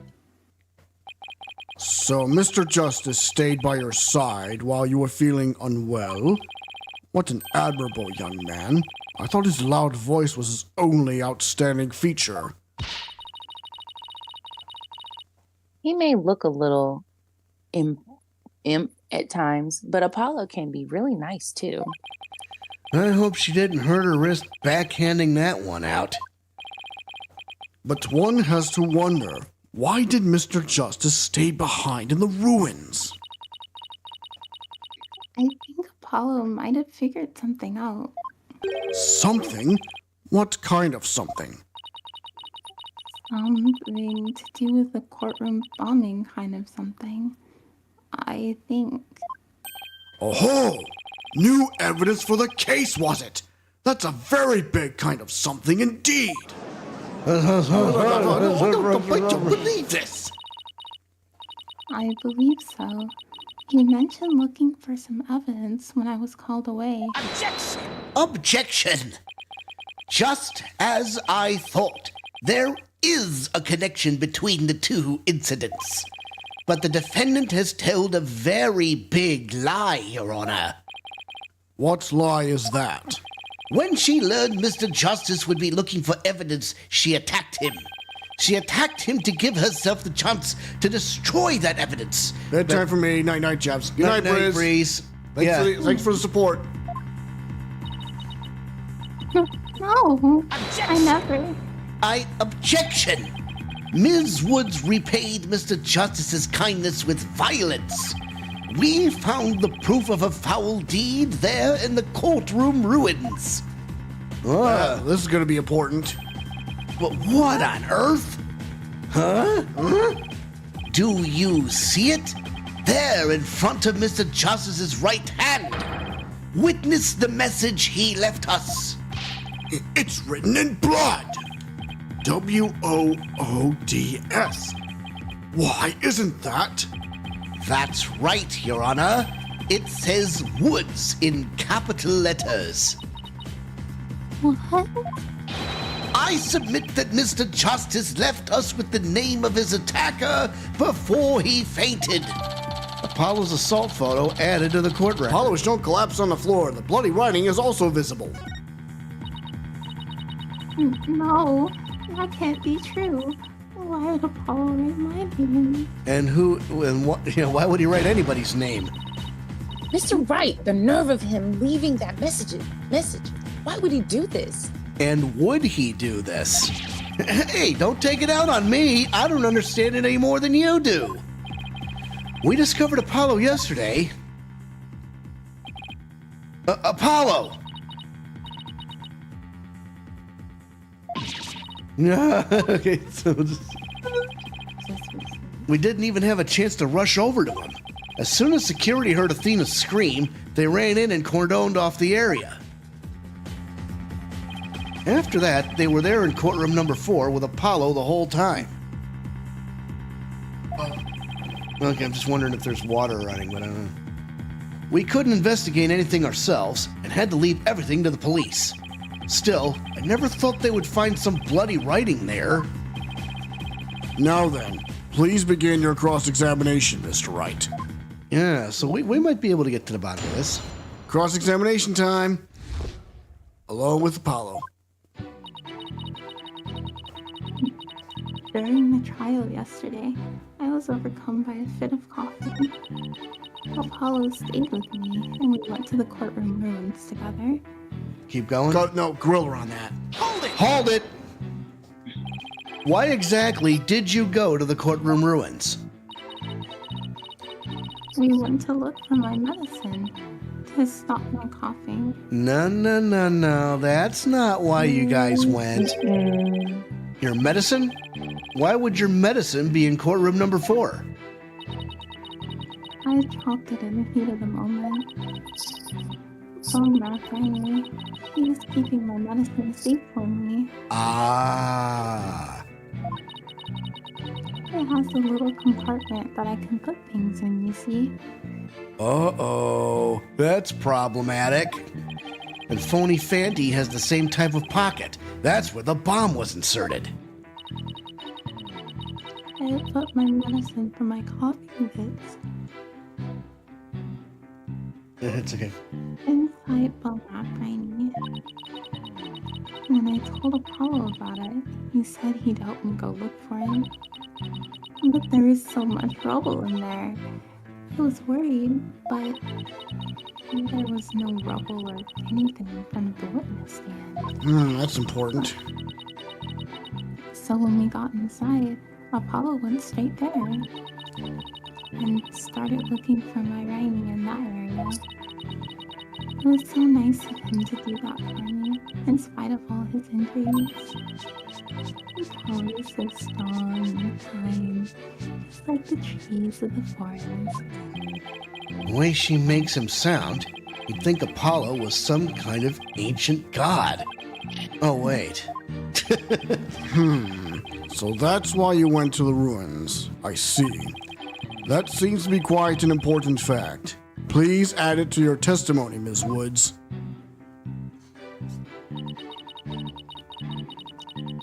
Apollo started looking for Bumrat writing near the witness stand, where there was no rubble. Yeah, check the court record. Yeah, so okay, there's 2 pieces of evidence. I mean, there's plenty of rubble here. So Objection! So he started his search with the witness stand, you say? That's right. I guess maybe he wanted to start from the furthest point in the room. He was being so brave and strong. But that's odd. Under the circumstances, he shouldn't have been capable of that. But he was, and he still is. He might not look it, but he really is brave and kind too. No, that's not the part. That's not the part I'm finding fault with.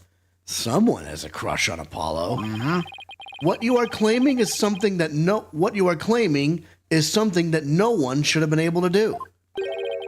But I should think that anyone can be brave and kind if they wanted to be, Mr. Wright. True, anyone can be brave and kind, but if you would please take a look at this diagram.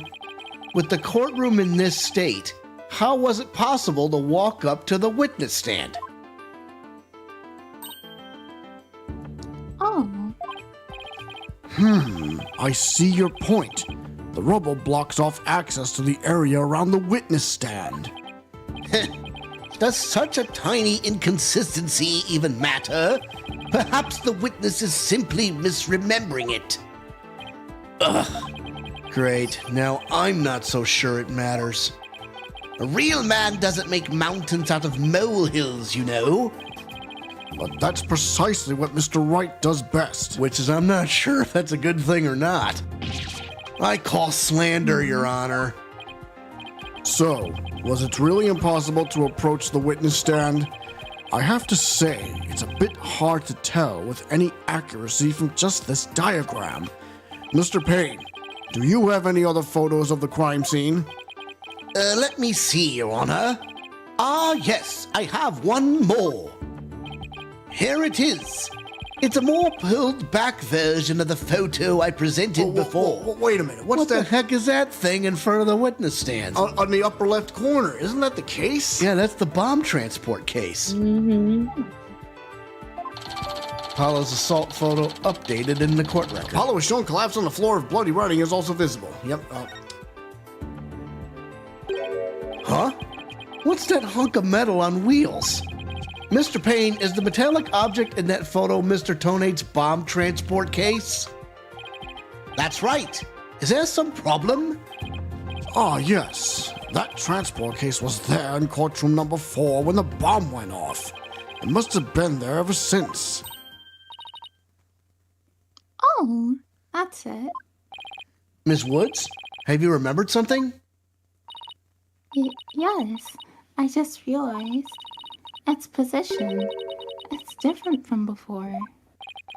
Its position? The position of what? Oh? The position of that big metal thing.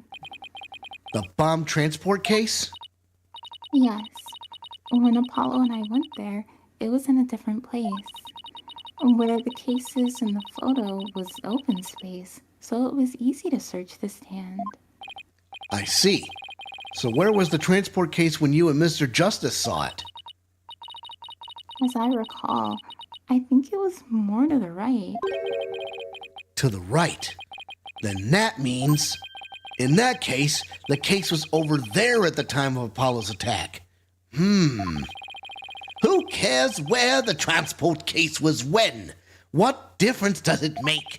It has nothing at all to do with what we were talking about. Objection! Where the transport case was has everything to do with this discussion. In fact, it's so important that it's enough to turn the prosecution's argument on its ear. What? Well, that certainly sounds very relevant indeed. And get a listen to that music, kids. And you sound as though you know where the case was at the time of the attack. Yes, Your Honor. This diagram represents the crime scene as shown in the photo. And this is where the transport case was at the time of the assault on Mr. Justice. All right, I have this. The bomb transport case was here at the time of Apollo's attack. Above the woods. Yeah. Take that. Your Honor, I assert that this is where the transport case was at the time of the assault. But that's... Inconceivable. Miss Woods, was this where the transport case was when you saw it? Yes, that's where it was. Thank you, Miss Woods. I'm sure the court has noted an interesting fact about this position. The transport case covers up the writing in blood. Exactly. If the transport case was in that position at the time of the assault, then no message could have been written in then no message could have been written there because the case was in the way. Which leads us to conclude that Mr. Justice couldn't have left that bloody writing. Objection! Objection! Why should we believe the defendant's claim that the case was in a different position? She's obviously lying. Objection! Objection! The fact that the case was moved after the assault on Mr. Justice is proved by more than Ms. Woods' testimony alone. What? And where is this proof you're talking about? It's right here in the crime photo. I'm keen to see this proof myself, Mr. Wright. What in this photo indicates that the transport case was moved after the assault? We'll get a look at the treads. The tired mark. Take that! Take that. Please take a look at the mark that runs over Mr. Justice's bandages here. I see it, but what is it? This mark was made by one of the casters from the transport case carrying the bomb. As the case was moved, it ran over his bandages. In other words, the transport case was originally to the right of Mr. Justice. Then after Mr. Justice was assaulted, the transport case was moved. What? Just as Ms. Woods said, the case was covering the writing at the time of the assault. Therefore, it was impossible for Mr. Justice to have left that message in blood. No! See, You did it, boss. It was a real nail biter, but you pulled it off. Yep, that should bring down the prosecution's claim like a house of cards. order! Order in the court! Mr. Wright, that was a very clever deduction. Nah, it was nothing, Your Honor. Nothing but pure genius. Take that. Boss. I'm sensing a defiant, smug, and braggy vibe coming off of you. Definite. I have just one question, Mr. Wright. Yes, Your Honor? If Mr. Justice didn't leave this message in blood, then who did? Oh. Extremely good question. Yeah. Huh?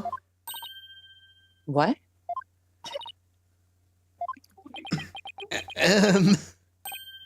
Oh.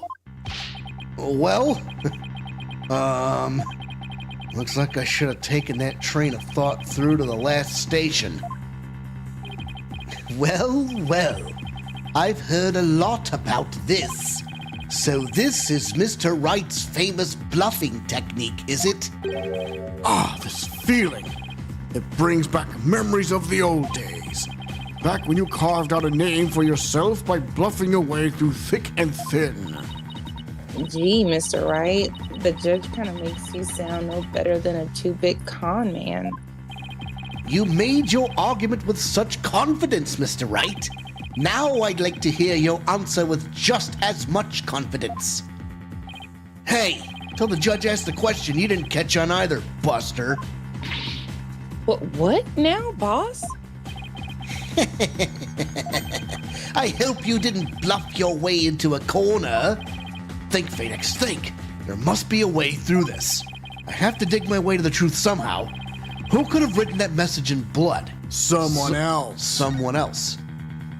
Yeah, the culprit, but if it wasn't Apollo, who could have left the bloody message? Hold on. Now let's do some process of elimination here. Apollo Justice couldn't have done it because the case was in the way. Junie Woods didn't do it because she was called back to testify. Candace Arm couldn't have done it. She died. Wait a minute. Athena Cykes didn't do it. She wasn't in the room. Gaspin Payne couldn't have possibly done it because he's the prosecutor. There was only one. Well, hold on a minute. One of the choices said the culprit. Ted Tenay, to me, is the culprit. You know who I think it is? Maybe the victim wrote the letters. He wrote his identification number. Oh, that's right. Okay, I keep forgetting about that because that was a logical conclusion. All right, take that. To be honest, I don't actually have any real proof of this, but I've come this far. There's no turning back now. Besides Apollo, there was one more person who shed blood at this crime scene. A person who shed blood? You don't mean? Oh, but I do. I believe it was Candace Arm who left behind this message in blood. What? I mean, What on earth? What is he Well, talking about? What? Detective Arn? Are you sure you know what you're doing here? Not really. Objection! What kind of ridiculous assertion is that? If you had said the attacker left the message to throw people off, it might have made sense. At first glance, that would seem to be the most reasonable explanation. Yeah, see? I was onto something. However, Apollo didn't shed enough blood to write such an extensive message. Uh-oh. Ah, I see. Even the photo makes it clear there wasn't enough blood to write all those letters. And Mr. Justice did survive. I suppose he didn't bleed very extensively in that case. But why would Detective Arm write the defendant's name? There's no connection between the two whatsoever. And I didn't even know the radio was called. I admit the investigation didn't turn up any connection between the victim and the defendant. They had never even met each other. That's very true. Well then, let's see. Then maybe the intended meaning of the message is not what it appears to be. Get ready. The intended meaning? Not what it appears to be. Maybe the message was not intended to be Woods. Coming from you, that's quite the bold statement, Mr. Wright.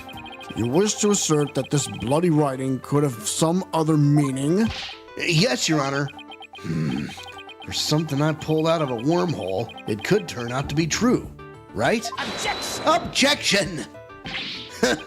It clearly says Woods, as anyone can plainly see. What other meaning could it possibly have? Objection! Candace Arm was a detective. Maybe Woods only means something to the police, like a police scanner code, for example. I didn't think of that. You may have tricked His Honor, but you'll never get the best of me. I have a theme for studying on the weekends, as you may have already guessed. And there's no such radio code as Woods in this state, dear Miss Wright. Is that a fact? Don't look at me. I know as much as you do about police codes. Enough of this. I was quite taken with the defense's new theory. But if they can't substantiate it with anything, then I must end things here. No, please wait, Your Honor. Very well, but before we discuss this theory any further, I demand a plausible explanation. So, Mr. Wright, what is the true meaning of the bloody writing? Well, I believe it's... And no stalling! If you can't come up with an answer quickly, I will declare this discussion officially over. I'm in trouble now. What other meaning could it have besides the obvious one? Maybe it means something in another language. Maybe it's a code. Think, Phoenix, you can do this. Which piece of evidence will tell us what the word Woods really means? The bomb transport case. Take that. The bomb transport case? I've about had it up to here with your shenanigans, Mr. Wright. Take a look at the numbers on this case, Your Honor. L10015R. Doesn't this string look vaguely familiar? L100. What does that have to do with anything? What could those numbers possibly have to do with the case at hand? Now, please take a look at the bloody writing shown in the crime photo. Oh, I think I see it. That a girl. That's one on my side. It says Woods. Or you could say it's a horse of a different color, Your Honor. The first character isn't a W. It's actually an L and a 1. The next two are zeros.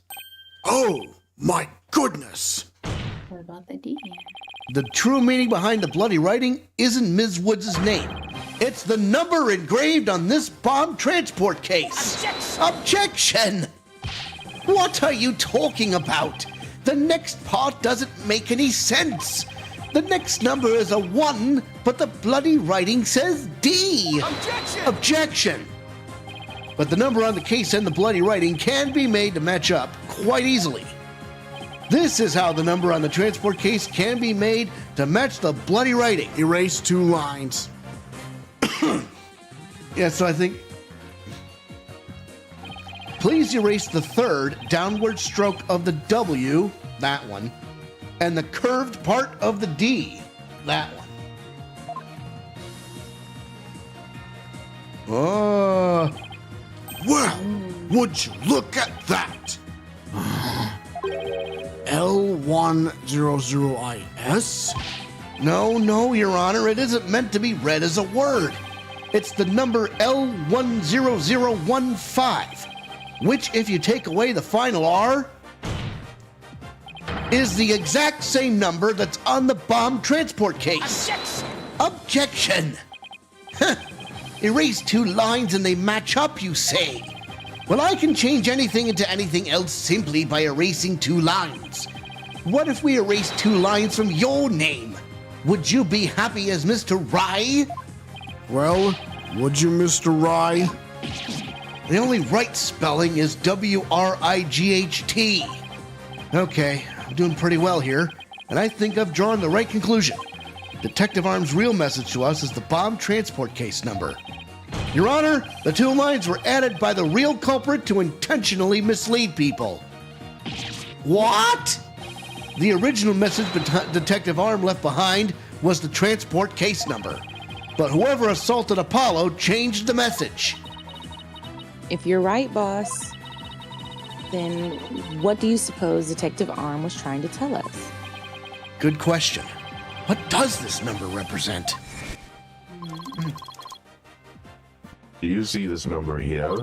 That is my identification number. Candace Arm lost her life in the courtroom bombing. Her dying message could only have had one purpose.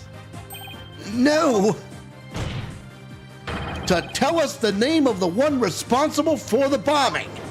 Responsible for the bombing? Well, don't keep us in suspense, Mr. Wright. Tell us who she was trying to name. The culprit that the victim was trying to identify is none other than... 3, 2, 1, take that! Take that! The defense wishes to indict Mr. Ted Tonate on the charge of the courtroom bombing. Ted Tonate? Really? Ted Tonate? Apparently, disabling bombs isn't Mr. Tonate's only specialty. Somehow, the victim must have realized that he was the bomber. So when she was caught in the blast, she left his bomb transport case number as her dying message. She used Mr. Tonate's own ID number to finger him for the crime. Objection! Why would anyone go out of their way to write an ID number? Wouldn't they simply write the person's name? He's got a good point there. What do you have to say to that, Mr. Wright? That only Detective Arm would know the answer to that, but allow me to offer a theory. Perhaps Detective Arm couldn't recall Mr. Tonate's name in the heat of the moment. As I recall, this is the first meeting between the two. It's entirely possible they wouldn't have been familiar with each other. Or maybe using the ID number was the way to hide its true meaning from the real culprit, thus lowering the odds that they would erase the bloody writing. But no matter what the reason, the important thing is the meaning behind her message. The fact remains, she wrote Mr. Tonate's ID number. Objection! Now just one moment here. There hasn't been any proof yet that it was indeed Detective Arm who wrote it. The bloody writing wasn't found during the investigation after the blast. If Detective Arm had left the message, it should have been found at that time. Objection! Naturally, Mr. Tonate hid it before anyone could discover it. And there's a simple explanation for how he was able to do so. What? Mr. Tonate was able to cover the message up Because he's the first person to find the body. The first person to discover the bloody writing was Mr. Tonate himself. I was the first one on the scene after the explosion. I went there to ensure safety, but I ended up discovering a dead body. When Mr. Tonate saw that the victim had written his ID number, he used the bomb transport case to cover up the bloody writing as a stopgap measure. Oh, so that's why the message in blood was under the transport case. He didn't have enough time to try and scrub away the writing. If he didn't report the body right away, he would look suspicious. So those letters lived on to serve another function, when Mr. Tonate used them in another incident. Oh, the assault on Mr. Justice. Exactly. Mr. Tonate hit upon a plan to use the bloody writing for his own purposes, so he didn't clean it away. Instead, he made it look like Mr. Justice wrote it by adding 2 lines to the writing that Detective Arm left behind. He changed the meaning of the message. He made it look like Mr. Justice was accusing Ms. Woods of the attack. So that means the only person who could have altered the bloody writing was the courtroom bomber, who was the same person that assaulted Mr. Justice. And that person is Ted Tonate. I don't believe this. No. Order! Order! Order in the court! Order, I say! It looks like we'll have to hear from the bomb specialist himself. Mr. Payne, please have Mr. Tonate take the witness stand. Yes, Your Honor. that was great, Mr. Wright. Just doing what I do best. Just flying by the seat of my pants. The case is yours. Do you think you can handle it? I look forward to seeing you try. I thought that Tom was suspicious. Yeah, very suspicious. I finally drawn Mr. Tonate back onto the witness stand. Looks like you'll get your wish, Goggle Man. Now watch me take your lies apart. Here we go. Final battle. Of this case, anyway. Mr. Tonate, I'm afraid we have a few more questions for you. Understand the situation, Your Honor. I was keeping a close eye on the proceedings from the gallery. The allegations are all laughable. Objection! Objection! I wouldn't be laughing if I were you, Mr. Tonate. The message in blood matches your ID number. The same ID number that is there on that bomb transport case. Such a... Far-fetched theory. No better than a tangled ball of wires. I'll have them untangled for you in no time at all. You were the first person on the scene after Detective Arm left her message in blood. You were the only one who could have hidden the writing and then used it again later. I see. I see, but then, I only ask you, didn't you have any proof that Detective Arm wrote that message? That's a very good question. Well, do you, Mr. Wright? The best way to prove that Detective Arm wrote that message is to analyze the DNA. Analyze the DNA, of course. Your Honor, I request that a DNA test be performed on the blood itself. Once we know whose it is, it will be obvious as to who wrote the message. Very well. Bailiff, please put in a request for a DNA test with the forensics team. Yes, Your Honor. It will be some time before we have the results of the analysis. Until then, let's hear more from the witness. I would... Nothing more, Your Honor. I want the court to hear how ridiculous the defense's theory is. Well then, spill the beans, Time for some- jackass. time for Witness some- testimony. After the explosion. After the explosion. All right. I admit I was the first one on the scene after the explosion, but there was no bloody writing there at the time. Anyway, there's no way Detective Arm could have written it. She struck her head on rubble and died near the courtroom entrance. She was too far away from where the bloody message was found. Think about the autopsy report on this one. So you're saying that the victim's body was nowhere near where the writing was? Besides, It is as plain as day that she could not have written it. It's true that the body was discovered near the entrance to the courtroom. Please have a look at this crime scene photo. that's going to be important. Ugh. As you can see, there is blood on the rubble near the victim's body. She must have died after hitting her head there. Courtroom bombing photo added to the court record. Crime scene photo of the aftermath of the courtroom number 4 bombing and the victim.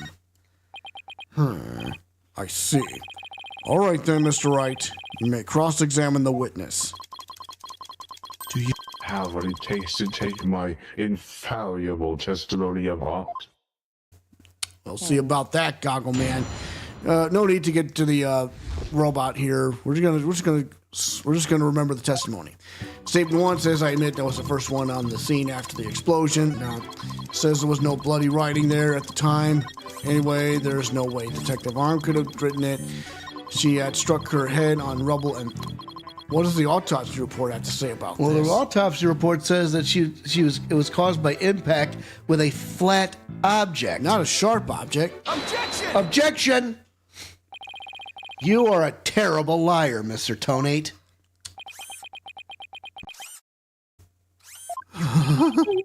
Take a look at this autopsy, specifically the part about Detective Arm's head injury.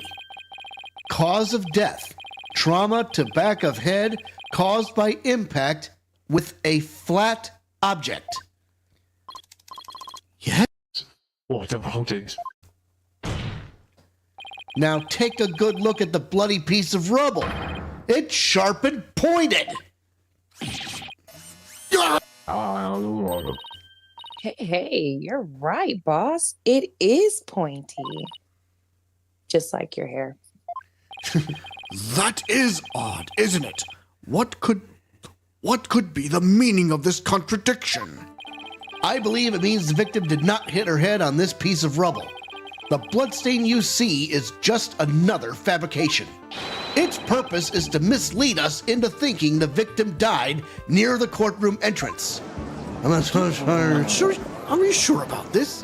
Are you claiming the culprit moved the victim's body? That's exactly what I'm claiming. The victim hit her head at some other location, most likely on the floor or some other flat surface. And this location was somewhere near where the bloody writing was found. In that case, she definitely could have written the message. Your Honor, I have the results of the bloodstain analysis. Very good timing. Let's take a look. According to this report, the message was written in Detective Arm's blood. And as the defense claims, only the parts of the message that were added afterwards were written in Mr. Justice's blood.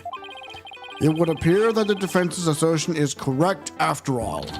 Bloody writing analysis added to the court record. Continue. Yes, you did it. You were right, boss. Now I have to drive it home. I'll have to take a good look at the bloody writing analysis later.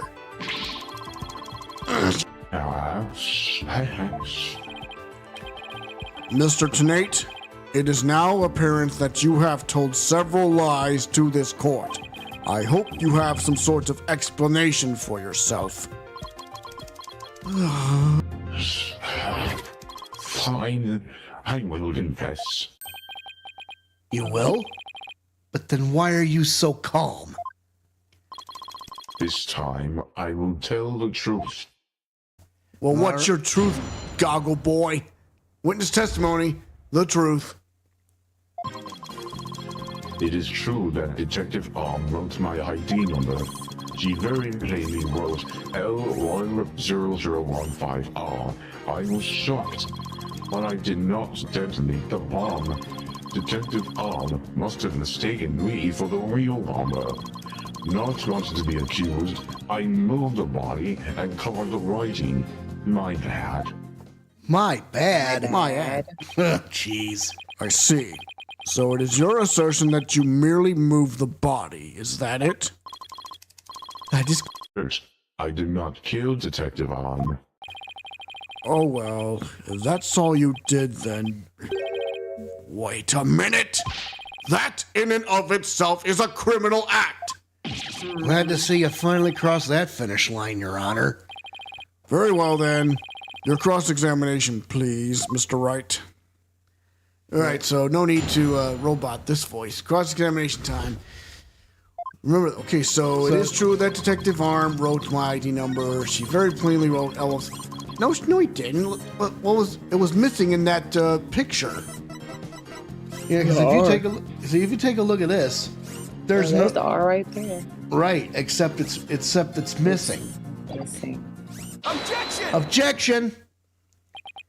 I just want to make doubly sure that L10015R is really what you saw written in blood. Yes, it very clearly said L10015R. But that's odd, because that's not what I see. Objection! What on earth are you babbling on about now? Wasn't it you who claimed that the bloody writing was his ID number in the first place? Take a good look at the photo and the bloody writing analysis. Now tell me, does it really say L10015R? Oh! Eep! Something is missing, isn't it? And that something is the final R. What is the meaning of this, Mr. Tenate?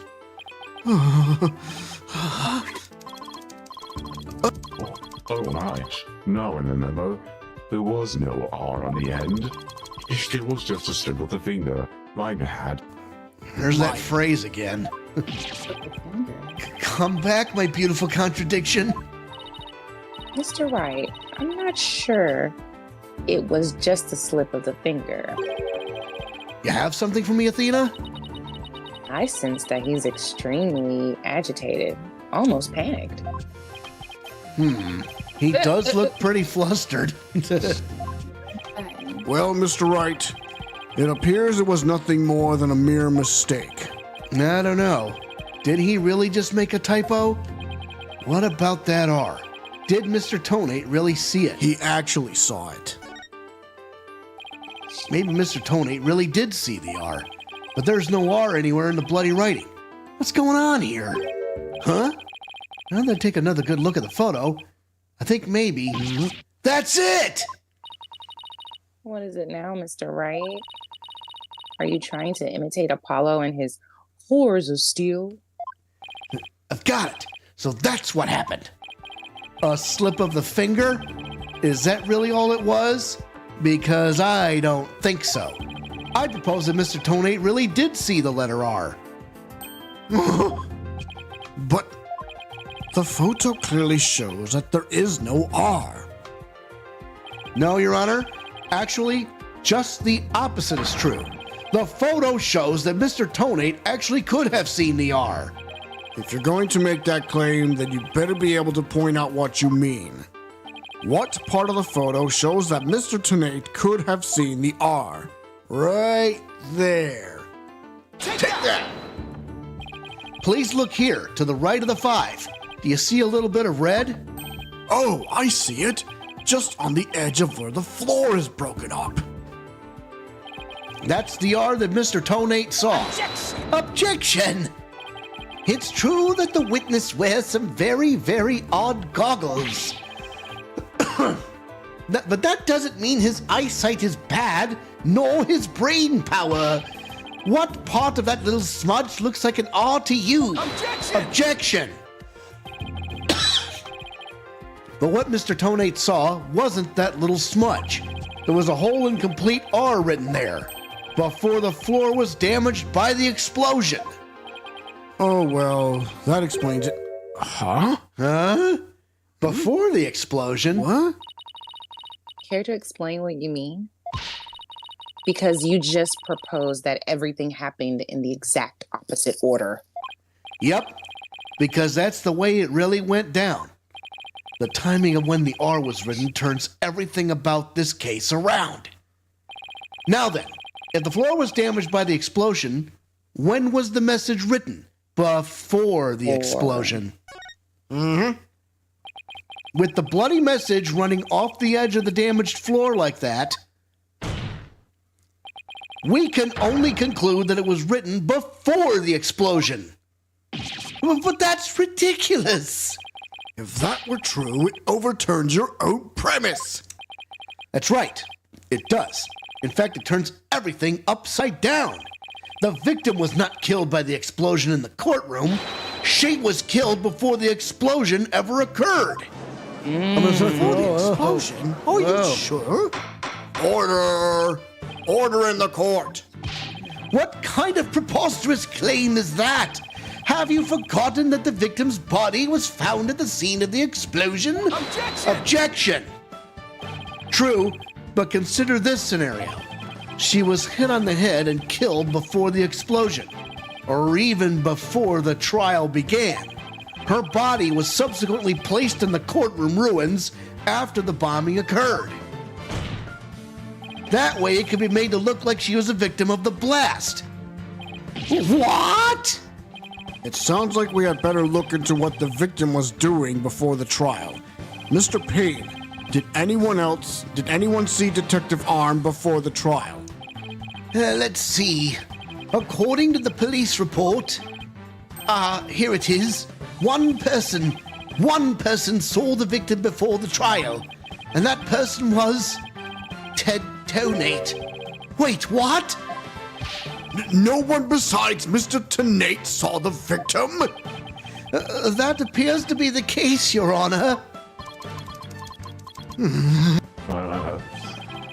I would now ask the court to recall something, specifically Mr. Tonate's words from yesterday. Was when Detective Arm and I were transporting the bomb. Oh my! Mr. Tonate, just before the trial, you were with the victim. The two of you were together at the scene of the crime, courtroom number 4.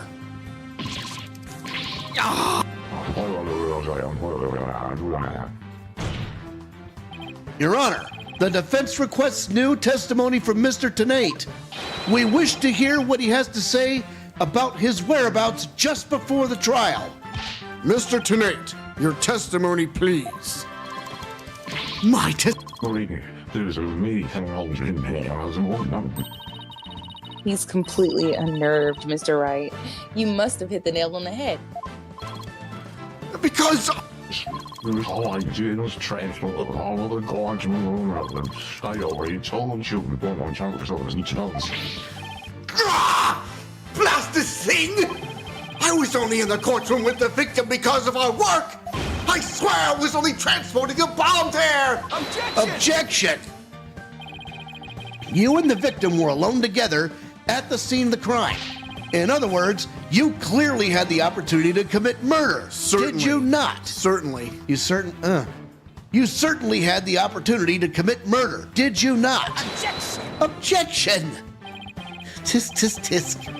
Do you always leave yourself so open to attacks, Mr. Wright? What now, Mr. Payne? Yes, Mr. Tonate may have had the opportunity to kill Detective Arm, but an important piece of your assertion is missing. What important piece? The murder weapon. What do you claim was used to kill the victim? Mr. Payne has a point. Even if Mr. Tonate had the chance, without a weapon, we can't accuse him of the crime.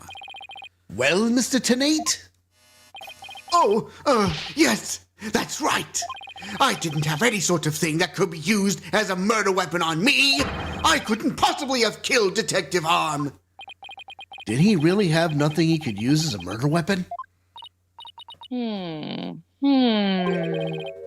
What is it, Athena? Just looking over the victim's autopsy report. I'm hoping there's something in there that can point us in the right direction. Well, it does say that she died from trauma to the back of the head with a flat object. Yeah. And to inflict that specific kind of injury, All you would need is a flat surface, right? A heavy, blunt object with a flat surface could definitely be our murder weapon. Well, Mr. Wright, can you indicate for the court what was used to kill Detective Arm? I believe I can. Believe being the key word here. You can? Then please do so now. What did Mr. Tenate have that could have been used as the murder weapon? The bomb itself. Take that! Take that. Mr. Tenate, you say you didn't have anything that could be used as a weapon. But in fact, you had the perfect thing. What? What the devil are you talking about? You had this. That's the bomb. I thought you were trying to prove that the victim wasn't killed by the bomb blast. The bomb blast? No. But I believe Candace Arm was killed with this bomb. Because this is the blunt object that delivered the fatal blow to her head. Please recall the description of Detective Arm's head wound. Trauma to back of head caused by impact with a flat object. We assume this injury was sustained when her head hit the floor. But a blow from any flat side of this bomb would produce the exact same wound pattern.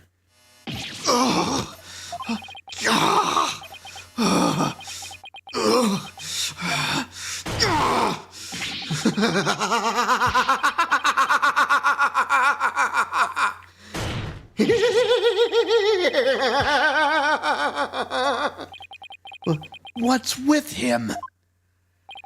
And show me some proof. Where's the evidence that I hit the victim with the bomb? He's right. I don't have anything decisive. Did you find any of the victim's blood on the bomb? That would be decisive proof. But too bad. The bomb is blown to bits. It's long gone. Boom! Game over. Yeah! Ugh. Mr. Wright, is there really nothing on the bomb in the photo? Well, there's something. I don't see any blood or anything. Wait, the timer display is a little broken here. Maybe it broke when it made contact with Detective Arm's head. That's definitely a distinct possibility. But unless we find a fragment with the victim's blood on it, it's not going to count. I guess you're right.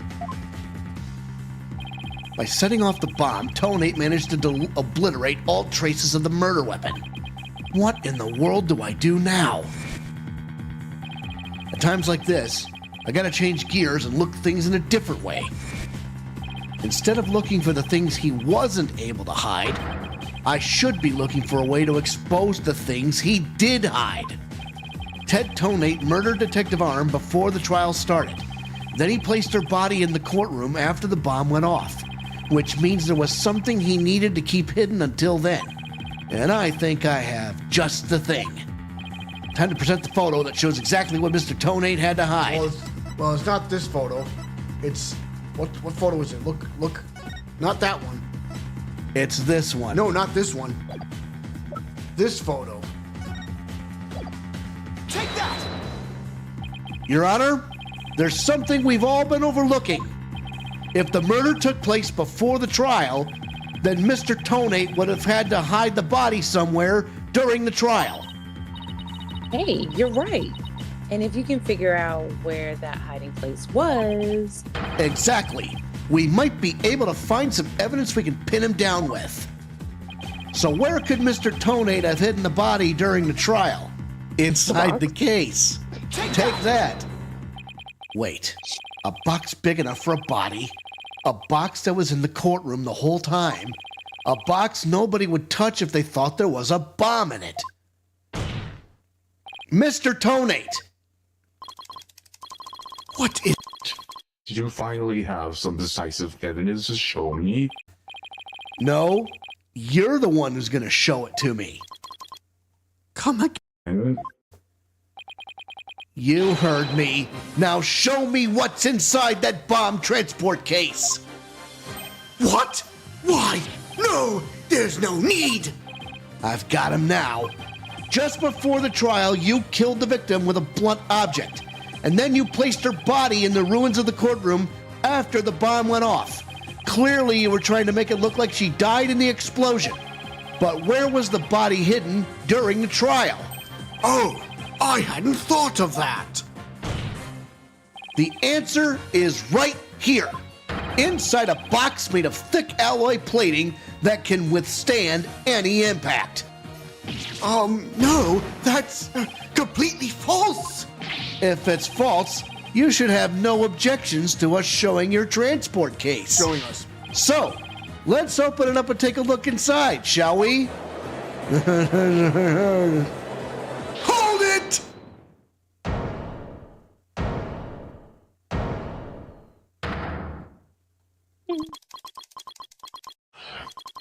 Let's not. Not. You value your life. What's he up to now? Tom and listen carefully. His bomb will detonate in 5 minutes. What? Gone. Huh? Wow. Pete, this HH3000 will detonate in 5 minutes. What's going on? Your Honor? I recommend you adjourn this trial before this bomb goes off. Mr. Tonate, are you threatening me? I'm the only one who can disable this bomb. If you do not want to die, your only option is to listen to me. Mr. Tonate, didn't you say that's just a training model? A fake to practice on? I also lied. This is the real deal. This is the HH3000. But the HH3000 was used to blow up courtroom number 4, wasn't it? How? No, it was the real HH3000 at the courtroom number 4. Huh? The culture was a different one that I made. What? Then are we to take that as a confession on your part? Take it. The way you would like. Just before the trial, I took the HH3000 out of the stuffed animal and put my own bomb into it. That was the bomb that exploded and destroyed courtroom number 4. But Mr. Tonate, please be reasonable. Do you really expect us to believe a crazy story like that? Sorry. The HH3000 is so unique. I have never seen anything like it. It's so unique that I could not replicate the detonation mechanism. So, I just had to have it. Besides, did anyone look inside the stuffed animal during the trial? Did anyone check to see if it really was the HH3000 in there? I must confess, no one opened the stuffed animal to check. So there really is a possibility that the bomb was switched out? No. Not a possibility. A certainty. I did it. So he's had a real bomb with him this whole time? You had. Get out of here while you can. You do not have much time. What on earth? I gotta get out of here! What? Order! Order! Order in the court! I'm out of here. It's gonna blow! Run! Oh, crap. Is that it? Uh-oh. You four are still here? Well, aren't you brave? It just wouldn't do for the judge presiding over this court to run. But that horrible explosion the other day... The judge looks like he's about to book it for the nearest exit any second. As for Mr. Payne... that is... It was. And he's off. Mr. Wright, what do we do? Ugh. It'd be pretty pathetic to run now, wouldn't it? But the bomb might really go off. Only 3 more minutes, folks. Is that bomb really the HH3000? What should I do? Stand my ground.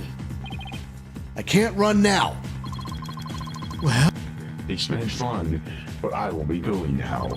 With my dear HH3000, naturally. Oh, and by the way, I would advise against having me followed. Even with no remote stretch, this bomb can still be triggered manually.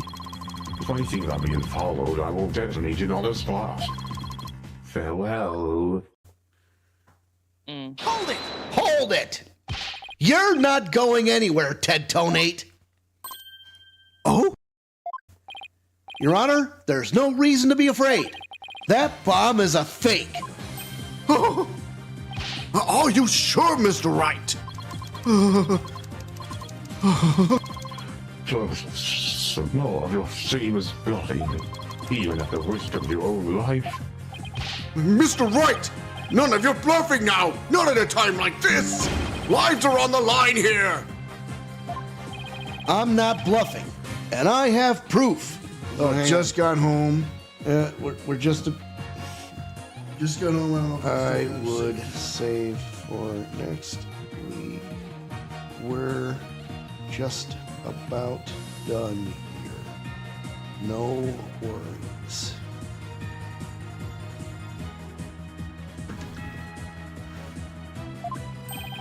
You do? Yes, of course, Your Honor. It's right here in the photo of the bomb. Clear as day. Proof that Mr. Tonate's bomb is not the real HH3000. Really? Out with it then, immediately. Where is the proof that what Mr. Tonate is holding is not the real HH3000?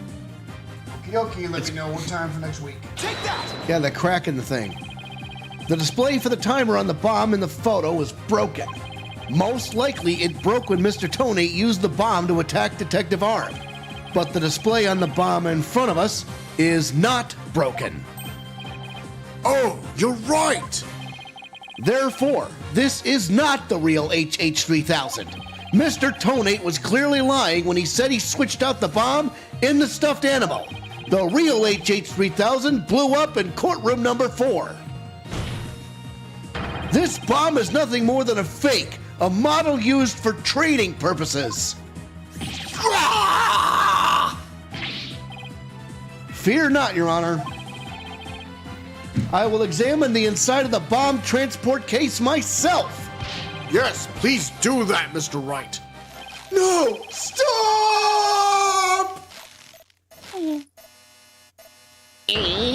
Uh-oh. What is that?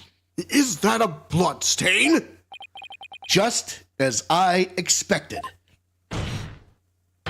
Your lies have all been blown to bits, Mr. Tonate. I'm confident DNA analysis on this bloodstain will confirm that it's Detective Arm's blood, and that those results will conclusively prove that you murdered Detective Arm. How about it, Mr. Tonate? Think you can dismantle this decisive evidence?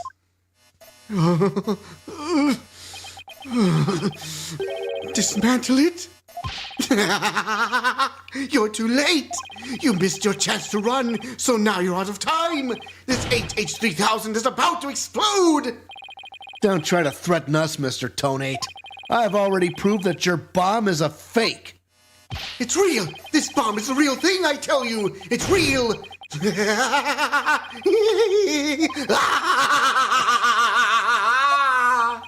Mad bomber, party of one. There's no time left. It's going to blow. I have to disarm it. I have to take it apart. I can dismantle anything. I can take apart evidence. I can take apart bombs. I can dismantle it all. Dismantle, dismantle, dismantle, dismantle, dismantle, dismantle, dismantle, dismantle, dismantle, dismantle. I'm not gonna make it. Only one thing left to do.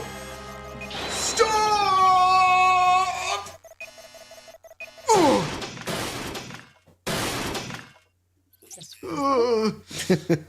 He's got a pretty hard chin. Checks out. Made it.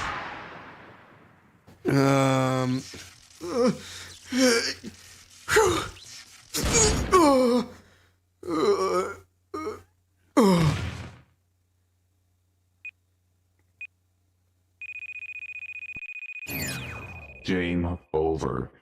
Dismantle attempt failed. And there you have it.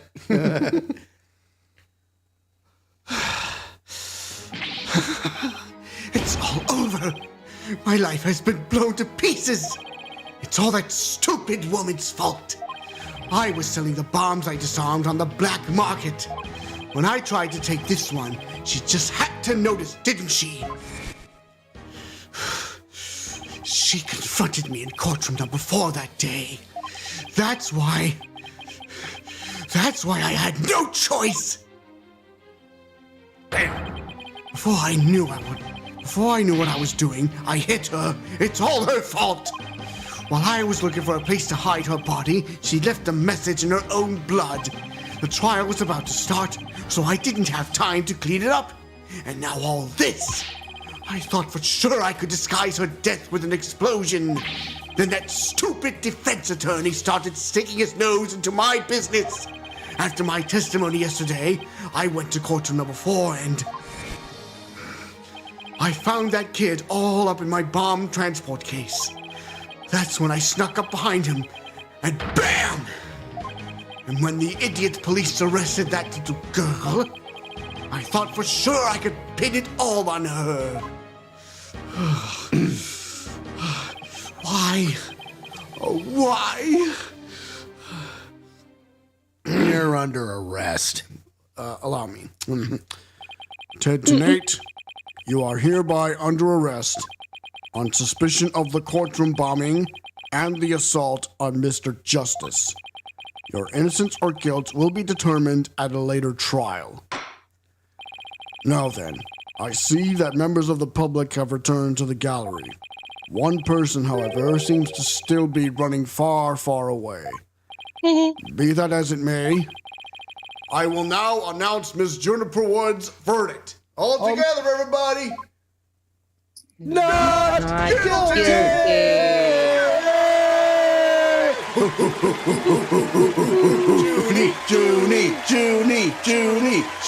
Woo! Yes, sir! Let's do it.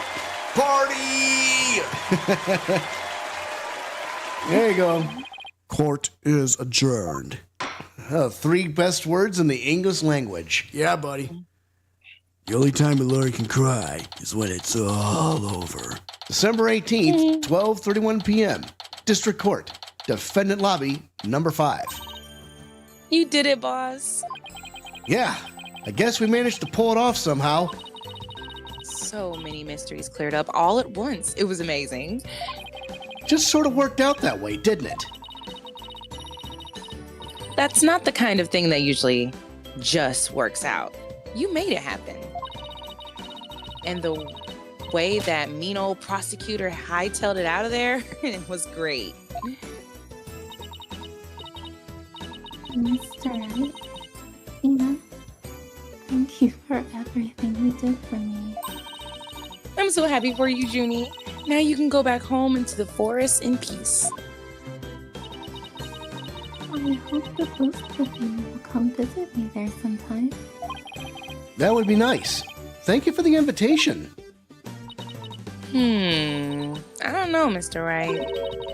I'm not sure you can make it all the way up to Junie's house. How high up do you live again, Junie?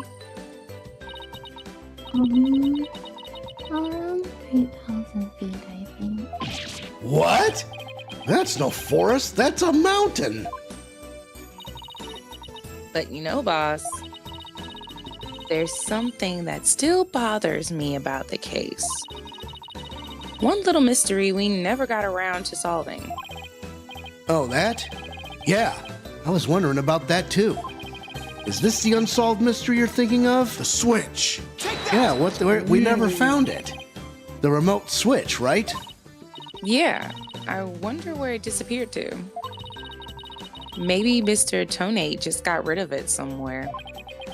Yeah, it is a pretty big thing to leave unsolved, though. Well, let's leave it up to the police to find. For now, we should be celebrating our not guilty verdict. I guess you're right. Hey, Junie, shall we go report the good news? To that certain someone. Okay. Huh? Her grandmother? No, silly, to Apollo. Oh, right. Well, why don't we all go to the hospital together to see him? Great idea. I bet he's bored out of his mind. Okay. And so, the courtroom bombing case came to a close. But the next trial was just over the horizon. There's never a dull moment with so many lawyers in the office, that's for sure. Apollo Justice, Athena Cykes, and me, Phoenix Wright. Between the three of us, there's no case we can't solve. When our powers combine, we're an unstoppable team. At least, that's what I believed. Well, now hold it, folks. There could be some tension in the air. But all of that changed with what Apollo said to us all of that changed with what Apollo said to us that day. It was something that would put my faith in us to the ultimate test. Date unknown. Time unknown. Write anything, agency. Cutscene time.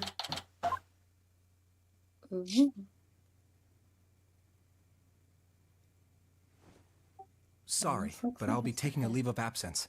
Wait, what do you mean by a leave? Can you at least give me a reason why? I can only say that this is something I must settle on my own. Huh? Leave of absence? What? Oh boy. Could it be that two truths are coming up against each other? I don't know. I don't know what's going on.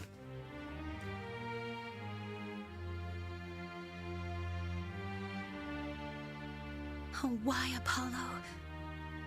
Why are you shutting us out? Poor Athena. And why the heck didn't they fix the courtroom up yet?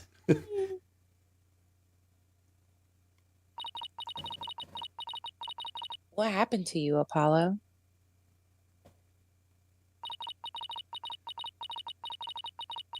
Ever since you put that jacket on, you've changed. And now you're, for whatever reason, all my mind keeps doing is returning to the day that I first met you.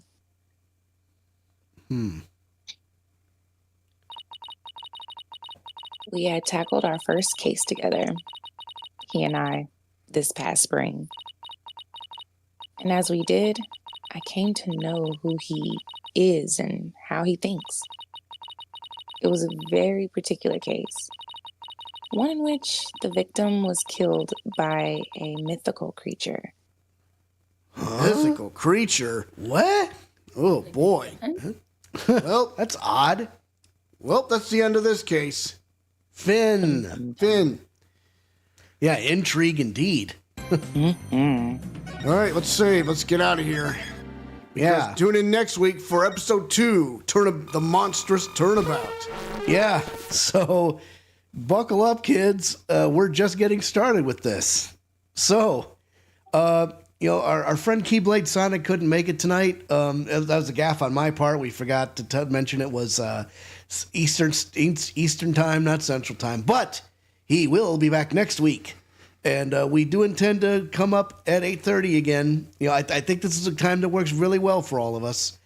So tune in. We'll be back. We'll be back. Same back time, same back channel. So for Misty Jin and for Madison Warren, I'm the Cannonball Alex Steele. I am the Package Andrew Steele. We are the Steele Brothers, and we are for real. Top guys out. Ciao. Adios, muchacho.